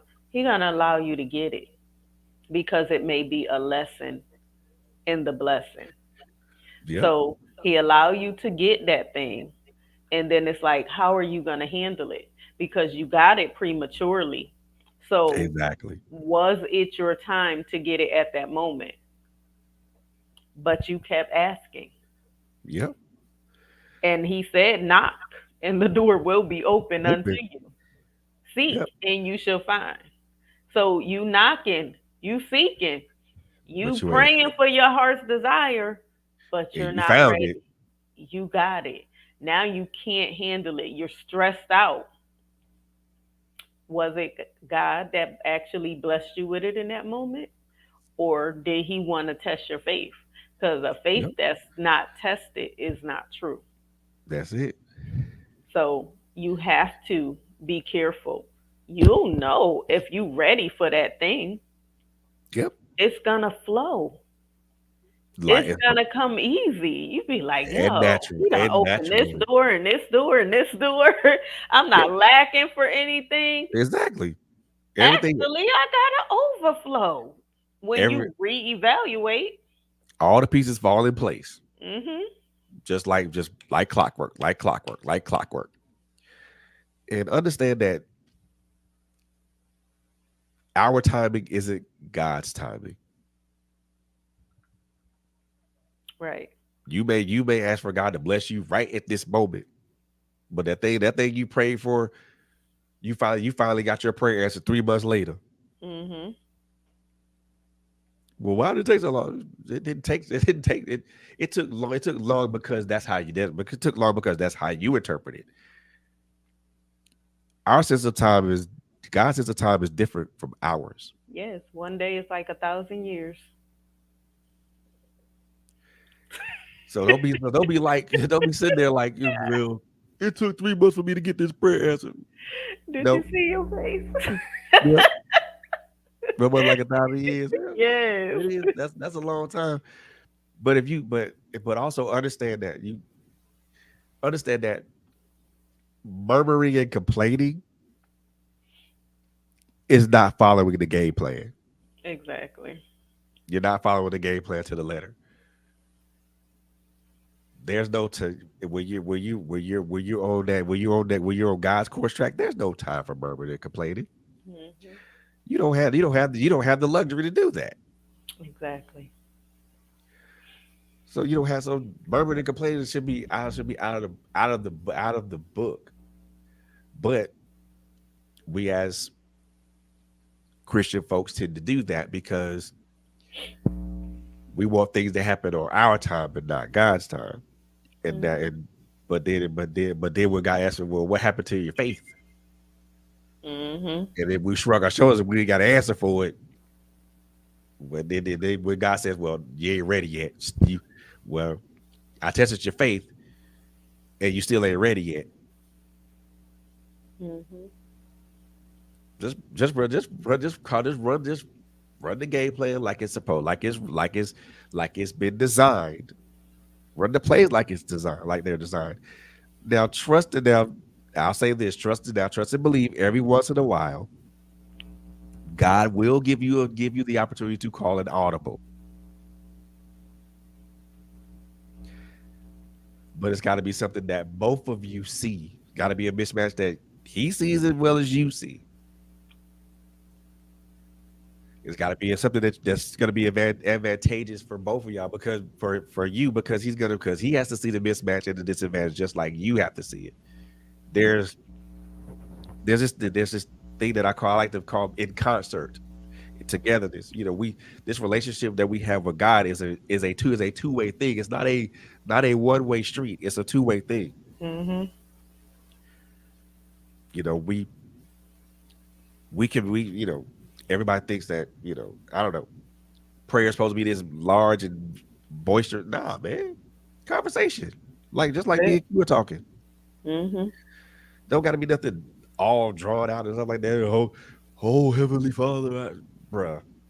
Hey God, it's me again. That's it. Or hey God, how you doing? It's me. I'm not asking you for anything, but I thank you for everything. Hmm. I thank you for preserving my life. I thank you for giving me the opportunity to be here and be able to present things to people and talk to people.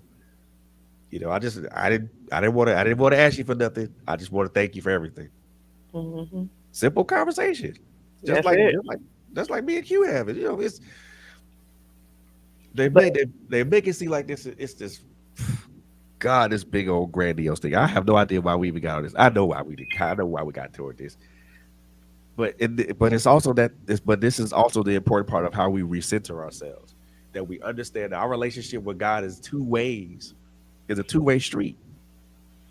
let me ask this: do we recognize when God is speaking to us? Most of us do not. Most of us do not. That And that and I will that say is me included in some instances. that's so important because He'll talk to you in um the most, do I want to say inopportune times? Yeah, you can. When I got in my car one day, and I always pray before I drive my car. So this particular night, I was coming home from school, Uh-oh. and I wasn't living here. I was actually living in Connecticut. Ah, So I was coming home from school, and I always went one way. right. But this particular night, he told me to go a different way. And I was like, Lord, why? This is easier for me to get home. Like, I Exactly. always go that way. Right. So I listened and I said, okay, God, I don't understand why, but I'm gonna follow what you're saying because obviously you see before me. Uh-huh. So I drove a different way. The next day, I was watching the news and I found out someone had got stabbed and killed at that same time that he told me to go the opposite way. And it was a Wow. young boy. So he was a teenager. So it was a bunch of people out there. The fight was going on while he was telling me. And I was like, wow, if I would have went that way, Wow. So the result would have been a different result. exactly, anything could have happened. See, Anything could have happened. just like you said, do we know that it's God talking to us? Do we know that it's God having a conversation with us? Some of us do it, but some of us, most of us do it, some of us don't. Right. God can not only just speak to you personally, but he could also speak through people. Mhm. Mhm. And when he comes to you, it's not gonna be him yelling at you. He gonna have a conversation with you. That first voice, that still small voice. I That's remember the I was in a restaurant and I was talking, and this mouth was going. I was with my first husband, and he told me, "Shut up." be quiet. No, he said, "Shut up," and I just Wow. put my head down. I didn't say nothing else for the rest of the night. I just ate my food. Hold your tongue. I just ate my food because I was just steady going. I said, chill, "Okay, God, chill out. I'm Just gonna shut up." look, When I all say you I is. was scared, Oh yeah, whoo, that quiet voice when they tell you to zip it. I say, "Shut up." I And said, "Wow." the funny thing about it is like, uh, and that is how God will come to you. Mhm. Not these, my child. I need you to just shut up. Mhm. I And need I you to go be to quiet. him like that, Lord. You know it's me. I done messed up again. I need you to be quiet. You know your daughter. I, you know I'm not perfect. Like he already know what you did, so it's no need for me to go to him lying. What am I gonna lie about? Exactly. Why Uh, am I gonna try to act perfect? This is how I get my deliverance on. I'm Yep. not perfect. I'm far from it, Lord. You know I was about to choke her. I wanted to pull her through the drive-through. Like, look, Lord. All kind of stuff. Yes. You know I'm working on me, Lord. Even now, when if I'm at work and something happen, I'll be like, Lord, I'm working on me. Yep. And he'll just give me the strength to just walk away. You know I'm working on me. That is my thing right now. You Like, know you know I'm what? working on me. At that moment, I need you. I'm working on me. Especially that look you give, like that look you give yourself, like, "Ugh, Take over. wow. I'm working on me. When you, especially no, that look you give yourself when you know you should have reacted, but then you were stopped. You were stopped in mid reaction, like, Right. Like and if then you you ask don't yourself, walk like, away, why? walk away right now. Just leave, please. Don't say nothing. Just go. Exactly. Matter of fact, I'll tell them to leave. You ain't got. You just stay right here. You just stay right here.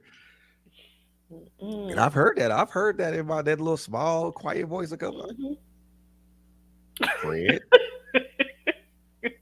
I know you want to say something. Well, don't do it. Please don't. At least he say please to you. Nah. In some instances, I've heard be quiet. I've heard be quiet. Or I think the last time I heard that little small voice, I heard zip it. Mm. Like, I'm like, who said that? Oh, you know what? I know who said it. I'm a sipping Lord. Cause I look around, who said it? Oh, I know who said it. Let me just go. Let me just keep my trap shut at this point. Hmm. Put my head down. I was like, look around. Like, hope nobody saw me on my reaction real quick. Hmm. Yeah, God will do that. I mean, so but you have to follow the game plan. Because if you Exactly. don't follow the game plan, it's all kind of horrible stuff that'll happen. And like I said, no game plan, no game plan in football. No game plan is set in stone. Right. Those game plans change because they change as the conditions change, as the defense changes, as the percentage of run, pass, and all this other stuff changes. Mm-hmm. However, the game plan that God gives you remains the same. That's right. Like I said earlier, now, like I said before that, every once in a while, God will say, "Yeah, I'll let you call an audible right here," Mm-hmm. because I'm pretty sure we see the same thing. We see the same thing. So go ahead and call an audible. Mm-hmm. But in most cases, we're the ones that call the audible Mm-hmm. because we think we can take advantage of something that we see before us. And then when the play doesn't necessarily work, or we get a minimal gain from it, we get angry. Mm-hmm. And they got like, son, what did I tell you? Mm-hmm. Didn't I tell you to do? Didn't I tell you to do it this way? That's right. You're hard headed. Very. Now I got that. See what happened. You're hard headed. You see why you stuck? You Exactly. see why you still in that same spot 2 years later? Do you see? You're Uh, hard headed. I want you to see this. I want you to see this. I want you to see it how I see it. mm-hmm. If you see it how I see it, then you probably wouldn't have made that decision. Mm-hmm. But we don't. We can't see it how we see it, and plus, simple fact of the matter is, we live in a microwave society, and we want stuff to be done in 30 seconds when it really takes an hour, Mm-hmm. and then we get mad at the end result. Right. Why you mad at the end result? You the one took the quick and easy way out. Hmm. If Mm-hmm. you didn't take the easy way out, then you wouldn't be in that then you wouldn't be in that predicament. That's true. You wouldn't be in that situation. You wouldn't be in that circumstance. Mm-hmm. You wouldn't be standing in the place that you standing in there if you did if you just chilled out and just listened. Mm-hmm. I God's telling you he see the field just like you see the field. Yes, Matter of sir. fact, he see the field better than you see the field. Mm-hmm. Trust when that ball is snapped and that player is ran, trust that player is going to work. And trust that player is going to get you to wherever you need to get you wherever you need to get to. You know, whether and whether it's success in life, success in your marriage, whether it's success is just being an all around better person and That's right. recenering yourself. Trust that. At the end of the day, and I'm good, and I need to say this because it's very important. A large part of what I talk about recentering yourself, a large part of that goes with a trust in God. The four things that I mentioned are the things that we do that we need to do Mm-hmm. intrinsically. But the but that's like what maybe that's like maybe 10 to maybe 20%. The other 80%, other 80 or 90% is having faith and trust in God that he will that you that he will make sure that your path that you go on the right path. Mm-hmm. That's right. That you don't miss that left turn at Albuquerque.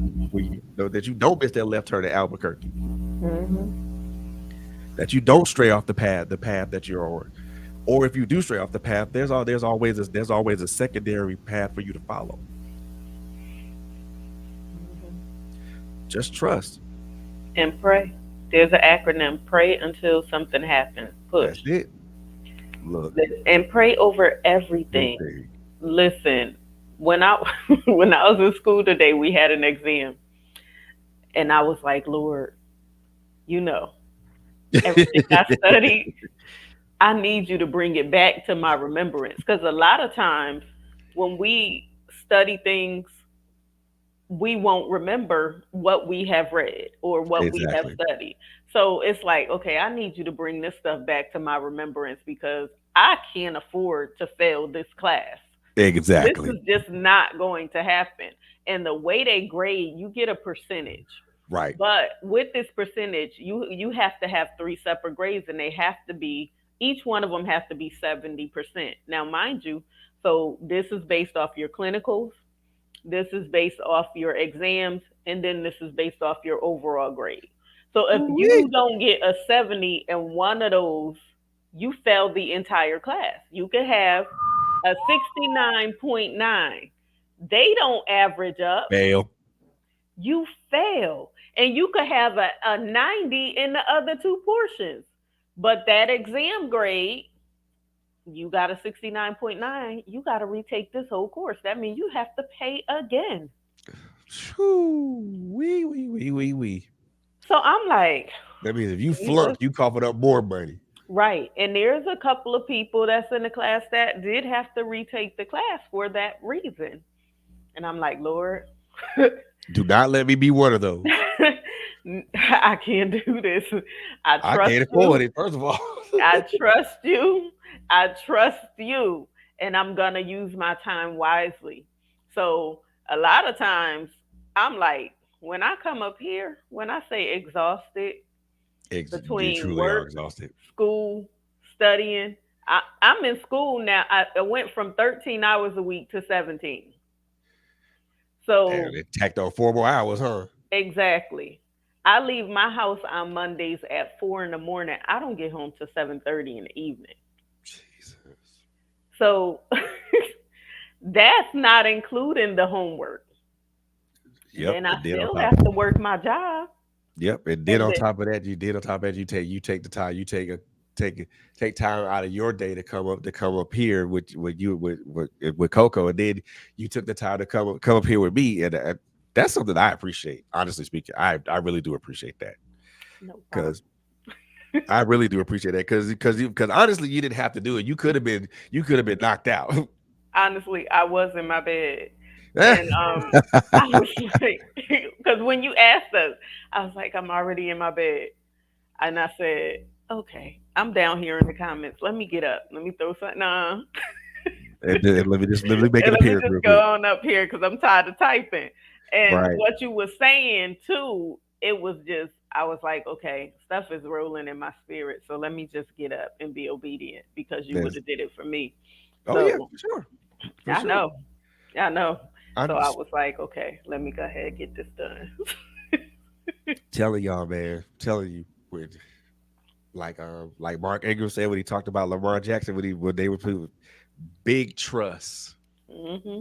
big trust in God. You have to have that You have because to. because when we were, and I'm like I said, we're talking about recentering yourself. Hmm. You have to have that trust, man, because what you're taking on is a huge undertaking because not only are you recentering yourself, you're putting yourself back in to some semblance of balance. Hmm.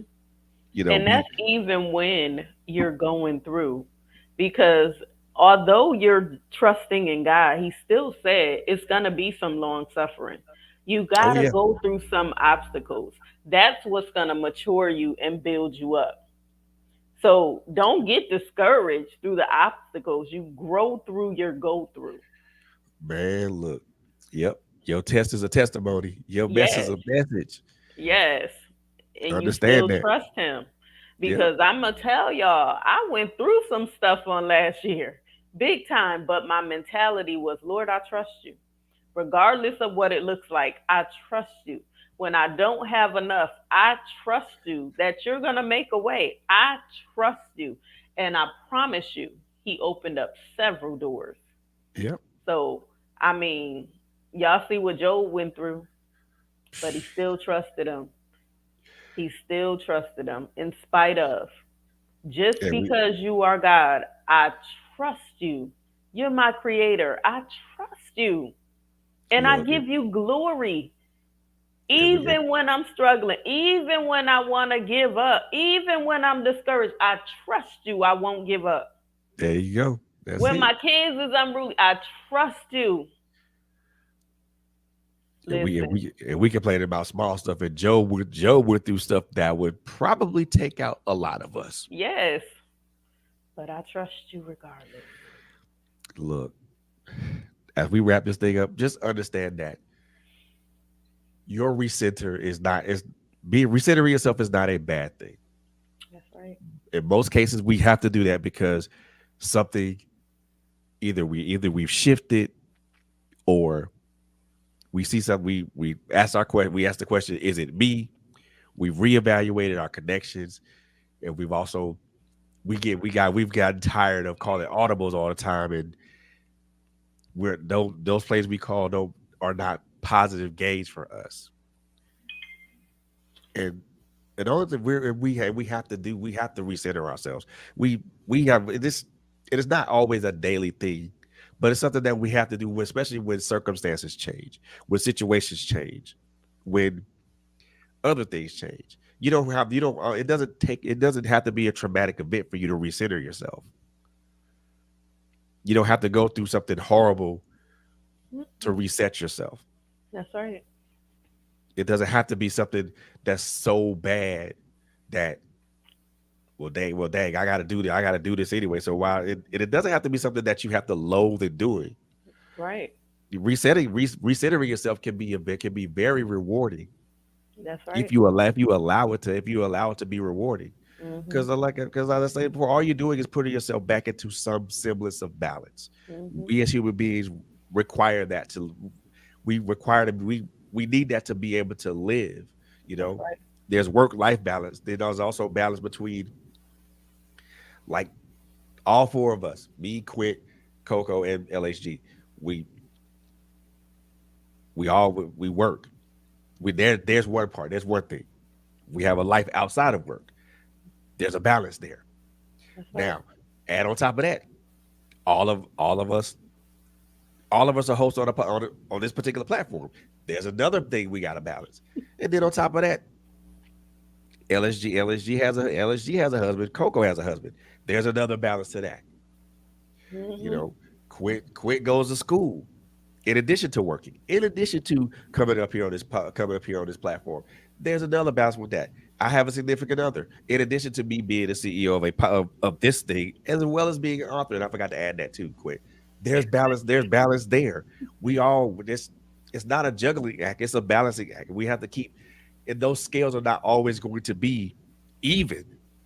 Mhm. If you, I'm gonna say this: if you expected to balance your life, and you expected those scales to be even, you got another thing coming. You're gonna be sorely mistaken.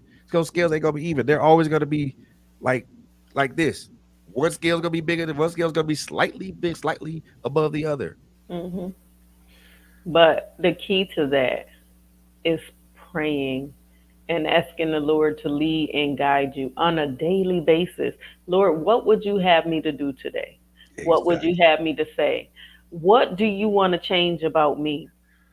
Allow me to see me for who I am. What needs to come out?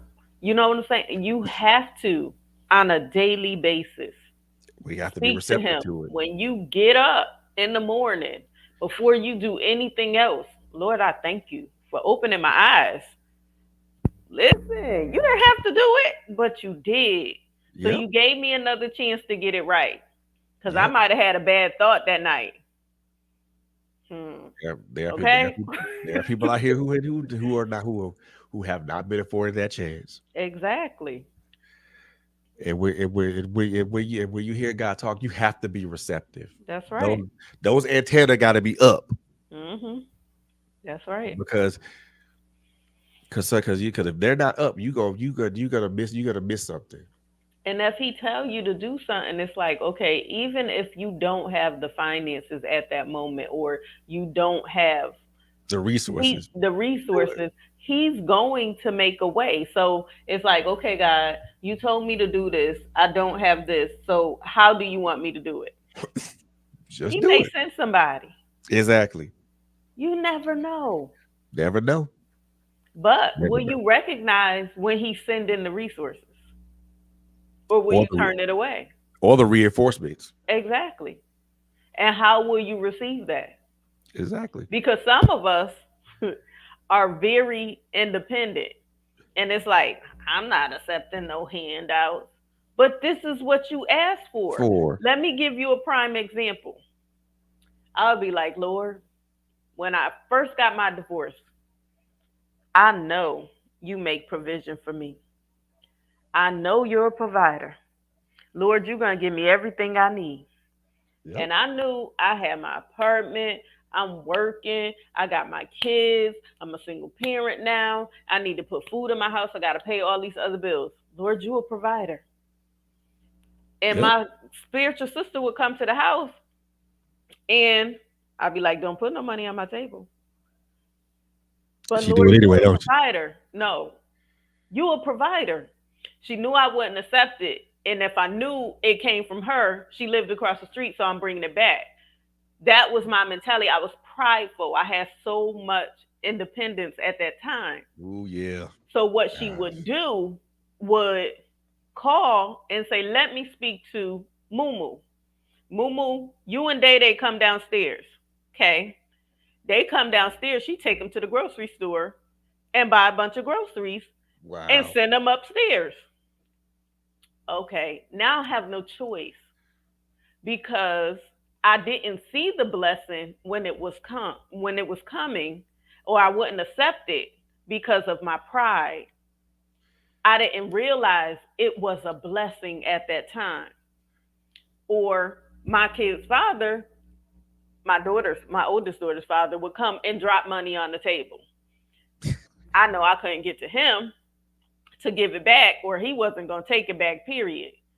Nope. But that was the Lord's way of saying, Quint, you got this need. You doing all that you can right now. I'm sending in the resources for you, but you too blind to see it. Or What's you just wrong with big you? headed. What's wrong with you? Exactly. So this is how he was sending in the resources. Don't And slap the hands away. my spiritual mom lived across the street. She'd be like, y'all come on over here, eat this food. She cooking. We was eating over there every day. Like she cooking, I didn't have to cook. They was helping with babysitting, all kinds of stuff. But See? this is how God moves. When He sends in the resources, you have to recognize the blessing that's coming your way. Oh yeah. You And have to. when you recognize it, receive it with an attitude of gratitude because it's a learning experience. And realize that your ladder will be greater than your past. So, in that blessing, he may be trying to humble you. Once again, I was prideful. So, he had to bring me down, teach me some humility. I had to rely solely on him. I couldn't So can rely on humble. anybody else. I wasn't going to. But Shoot. he taught me how to be able to accept a gift or a It only takes that blessing one bite of when it humble comes. pie right there. Yeah, because I don't want to go through One bite of it humble pie. again. That's Look, right. I don't ever want to go through it again. like you know what? Since you want to act this way, here's this whole humble pie. Eat it. All over again because I know about repeating the cycle. Trust me, ooh, Jesus, and it's not fun because when you don't learn the first time, He will take you through it all over again, and you'll do an entire 360. No, not Like a today. like a spiritual groundhog day. Exactly. I just want to do that 180, turn around, and keep it moving. Yep. You Uh-uh. don't want to keep repeating the same day over and No, over and over again. no, because I feel like you lost a lifetime. Exactly. And, at this time, this day and age, in this particular dispensation, nope, you cannot afford to lose. Yes, There's no time to waste. that's right. And I There's don't no have the time to waste. time. And that's Nope. why I said time management is important. You have to understand time is valuable and you can't get it back.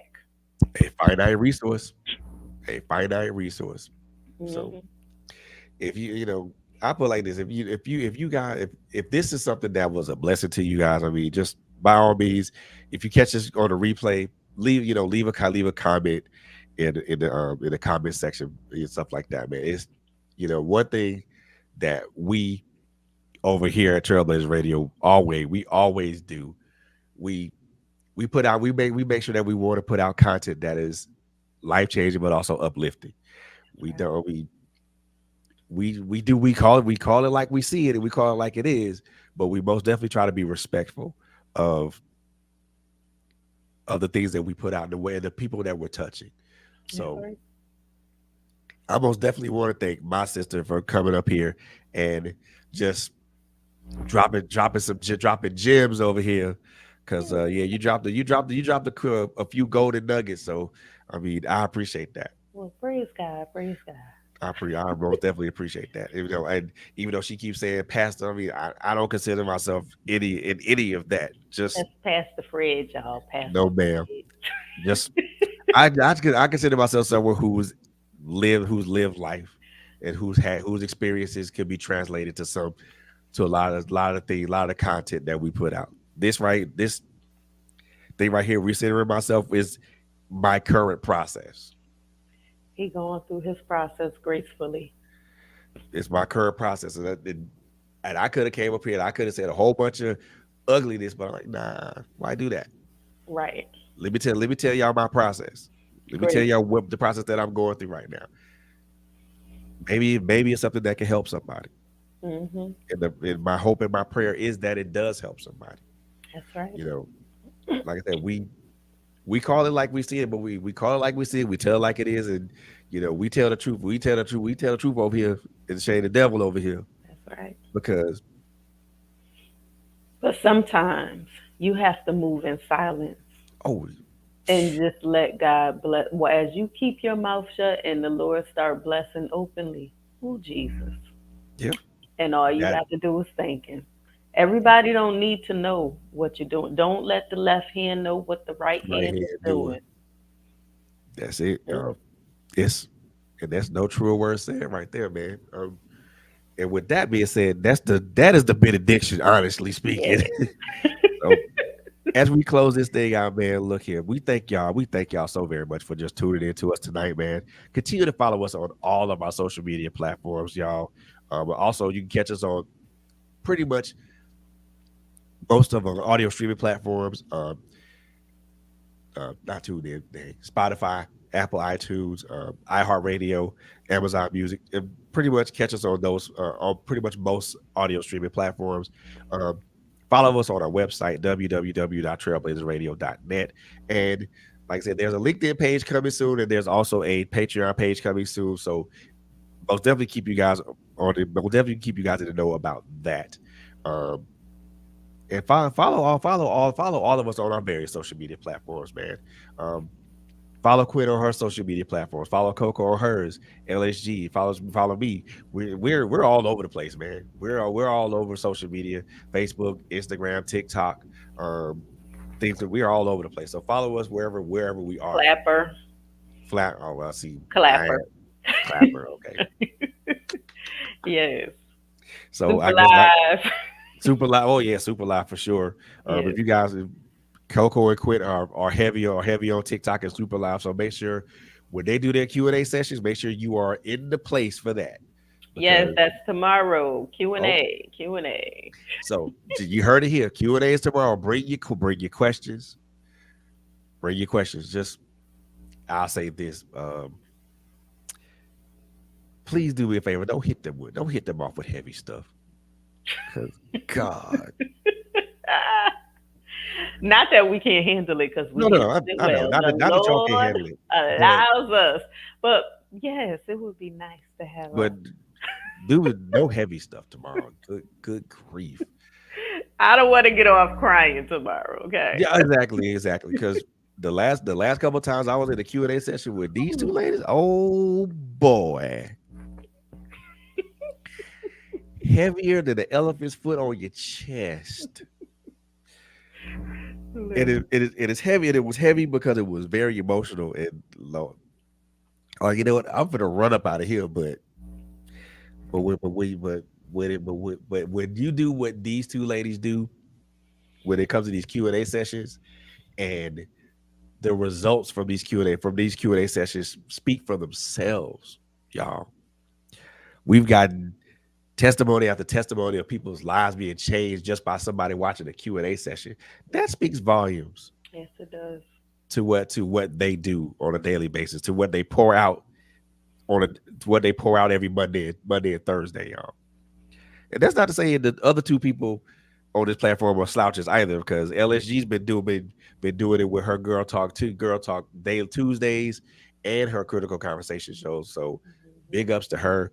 And every once in a while I come over here with a check-in show, or I got an author I'll speak to and stuff like that. So, but we all do our thing here, but we all do it gratefully, and we all do it gracefully. Yes. And God gets So all the glory out of all of it. indeed, out of if it because if it wasn't if he didn't have his hand in it, this right here does not exist. It does not. That's So right. I gotta give it all. So I gotta give the glory, gotta give the praise, gotta give the honor and the credit, because if his hand's not in this, it really don't. It really don't. This doesn't jump off the ground. That's So right. I am very grateful for that. And I'm grateful for the people that I am aligned with. Yes. So I Absolutely. really am. But just like Quinn said, tomorrow Q&A session. Be present, be in the place for that. This Friday as well. Um, there's good. We're gonna play. We're gonna replay part one of the Art of Forgiveness. So tune in Friday at 6 p.m. Part one of the Art of Forgiveness is a replay. So Mhm. make sure if you missed it, this is your opportunity to catch it again. And also at 3 o'clock, we have a pop up show. We have a guest. She is an entrepreneur and a vocalist. So Oh, she is snappy, snappy. joining us, and it's going to be awesome. She's going to sing for us, and she also does vocal coaching. So, Oh, snappy, snappy. Look at here, yes, y'all. yes. Pop up show, y'all. Pop up Pop show. up at 3. Then my book, as Fred said, we're going to replay part one, The Art of Forgiveness. So if you missed it, catch the replay on that. If you have any questions, you can inbox me. You can get the book from Amazon.com. If you're dealing with any unforgiveness, this book is good to help you to Yep. deal with your forgiveness. Yes, So indeed. Most but definitely do. the disclaimer is it's not for everybody, because if you're not ready, don't get it. Exactly. So make sure that you're ready for that before you decide to jump into that discussion. Um, Exactly. I'm gonna tell you, I'm gonna say this. I've actually watched those. Like the you did how many chapters? You did like 3 chapters already. So thus far. Yes. So I've watched all three of all three of those shows. And yeah, it's a game changer. It is a game changer. Well, bless the Lord. It is a game changer. So, like I said, so if you miss part one, Friday at 6 p.m. is your opportunity to catch part one. But make sure you also tune in to the other shows, to where she talks about each chapter of her book. I guarantee you will be blessed. I guarantee you'll be blessed. And I did Also, have a guest um, last week, because we touched on the Jezebel spirit. ooh, Whew. And I'm telling you, you have to deal with that part, because it's similar to the narcissistic spirit. So if you're triggered or ever dealt with any type of control or manipulation, and that's what you're holding on to, we touched on that. So, right, and listen, who yeah. Jesus. So Look y'all here, can read along with us. Y'all can join in the conversation with us. If you already got the book and it blessed you and you want to come on and talk to us about it, you are more than welcome. Just let me know, and indeed, you we'll have sure. you up here. Oh yeah, and don't forget, like I said, we started a couple of shows that are like that were well. I know, like the last couple of weeks, a couple of weeks ago, we started a show called Incest. We're going to continue. We're going to continue down. We're going to keep digging it. We're going to keep digging into that, because it's something that's rarely talked about, and it needs to be brought to fruition. It needs to be brought to light, because there are some people that need to be healed from that. Yes. That is our that is our calling. That is our I don't even call it a job. because it's not a job to me. It's just something that I take pleasure in doing. I take pleasure in doing to see somebody heal from something, you know, and see somebody prosper and be able to overcome. That's where my pleasure derives from. Because as long as someone, if someone is we're reaching somebody, Mm-hmm.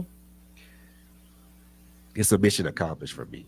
Oh, the last but not most definitely not least before we close out, Sunday, and there's an Authors Alley special show that's gonna be coming on Sunday at 4. My guest in the building will be what's his name? Well, I forgot this lady's name. Her lost it. Her last name is lost. Hold up, God dog it. This is what happens when you got so many things going on and Right. you have no idea what you're doing. Mm-hmm. I do know what I'm doing, but just so y'all know, I do know what I'm doing. He know what he doing sometime, y'all. Her name is Jo Marie Lawson, and we're going to talk about her book, her writing Uh-huh. journey, and the purpose behind her book. So make sure you tune in for that. And with that being said, oh, tell them about your event that you'll be there. Tell them about your event that's going down in Georgia.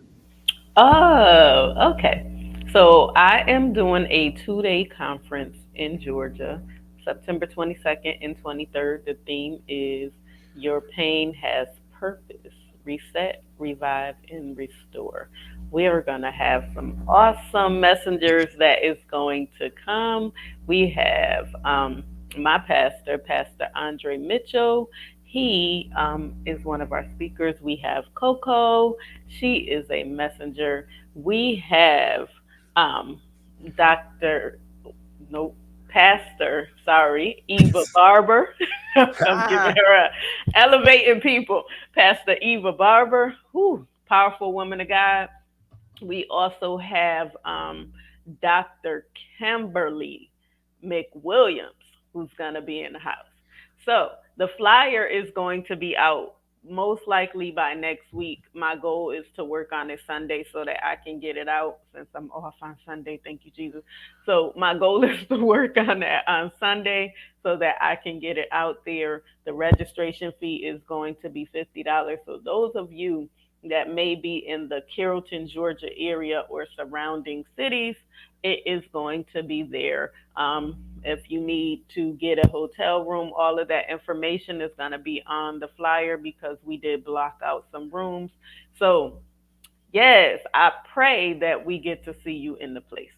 There you go. That's what's up. And yes, and please believe I've heard.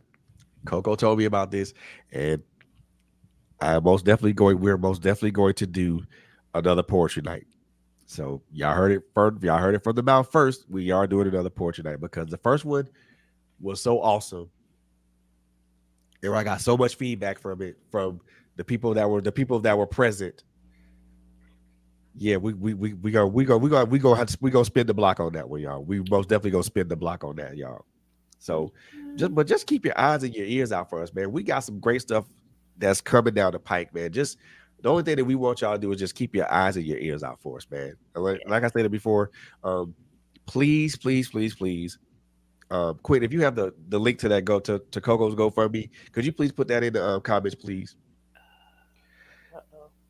We have a GoFundMe for our sister Coco Fenton. We are trying to raise money to get her some medication, some life-saving medication, or a life-saving procedure that can save her life and improve her quality of life. We want y'all to take a look. Click on the link that's going to be coming up in the comments, y'all. And please please support. If you cannot give monetarily. Like I said earlier, digital currency is just as important.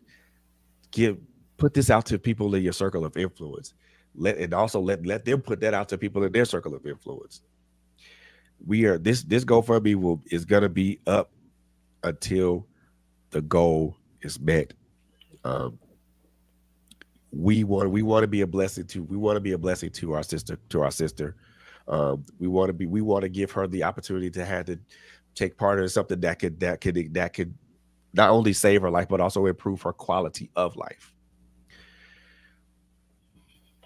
And I think when someone's quality of life is improved, their outlook on life is so much better, and it's so much more improved.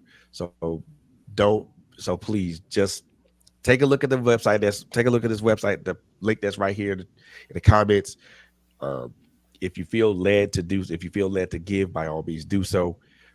If you cannot, again, digital currency is great because that spreads faster than actual monetary currency. The more people that know about this, the more people that can share it and everything else in between. Also, don't forget. Fred, put the other one up. Oh, the other one. Yeah. Also, don't forget about tomorrow. My Life Has Destiny Q&A session. Don't forget about Friday. Replay of part 1 of The Art of Forgiveness. Don't forget about Saturday. Critical Conversations with LHG. Don't forget about the pop-up show that's going to happen. That's happening tomorrow, right? Yes. Don't forget about the pop-up show that's happening. Friday is the pop-up show at 3 o'clock. Okay. Don't forget about the pop-up show that's happening on Friday at 3 o'clock, y'all.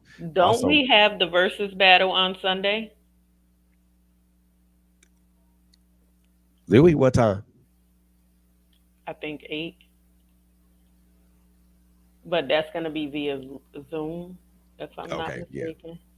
Oh yeah, if I'm not mistaken, then yes, there is a versus battle that's going to be via Zoom. If you guys want to be a part of that versus battle, if you guys want to just sit in and just listen to some great music and stuff like that, and let us know, we'll shoot a Zoom link to you, and we'll have fun. We're gonna have some fun, y'all. So make sure you guys tune in for that as well. With that being said, man, we love you guys, and there is nothing you can do about that. That's right. At all. That's right. So if you wanted to, you can't. But before we go, I really want to bless y'all with this video. I played it during my last Arthur's Alley show, but I want to play it again because I want people to see this, and I want people to listen to it. It's a great message behind it. So the person who did the person that is you're going to be hearing is me. Okay. And I'm giving credit to I'm giving credit. The track credit goes to Jan Hunter Jr. A great producer, man. You guys can catch him on Instagram and also catch him on Facebook. Catch him on Instagram and also on YouTube. The track came from Chill Tape Volume. I think it's Volume 3. The name of the track. The track is called Lunchtime Chill, but the name of the song that I wrote to it and put to it is called Real Talk. So, want you guys to enjoy this, and then enjoy that, and then with that being said, enjoy this video, and we will see you guys on the next one. All right. That's Hunter. Yeah. Mr. Angry Man is back. I'm back. That's right. Y'all ain't know that I can rock like that. Y'all ain't know that I can rock like that. Nah. Y'all ain't know that I can rock like that. Y'all ain't know that I can rock like that. Yeah. Listen. Y'all ain't know that I can rock like that. Y'all ain't know that I can rock like that. Y'all ain't know that I can rock like that. United we fall, divided we rise. That's all they ever see when they look in our eyes. I ain't the least bit surprised, and I don't even ask why. I study, looking for love, and all we get is despise. They proper lying, meaning they falsely prophesying, talking about we really living, but we steadily dying. Tired of mothers crying and fathers silently raging. There's gotta be a way to escape this situation now. Yup. Come on. Verse 2. We search for brighter days to escape the maladies, giving homage to the folks that passed away. I speak life with the words I say, and that's the weapon I use to keep the evil at bay. I don't play when it comes to mine. My rhymes speak of a revolution. This time it's by design, and I'ma drop these deposits. So if you scared, take your ass to the closet. Why? Let me tell you this. Let's go. I got one more verse for you. Get them off of that verse. Listen to me now. Verse 3. I drop gems, representing lugs and Timbs with backpacks. I got props like Black Moon, they want effect like Dons. I'm pouring mic like Nas. I'm the southern playalistic cat that beat them odds. I'm coming out hard, we coming out hard. Yes sir. Y'all didn't know that I can rock like that. Ha. One time for your mind, representing for the deuce. That's right. Put it down for the deuce tray. Let's go. It's the angle.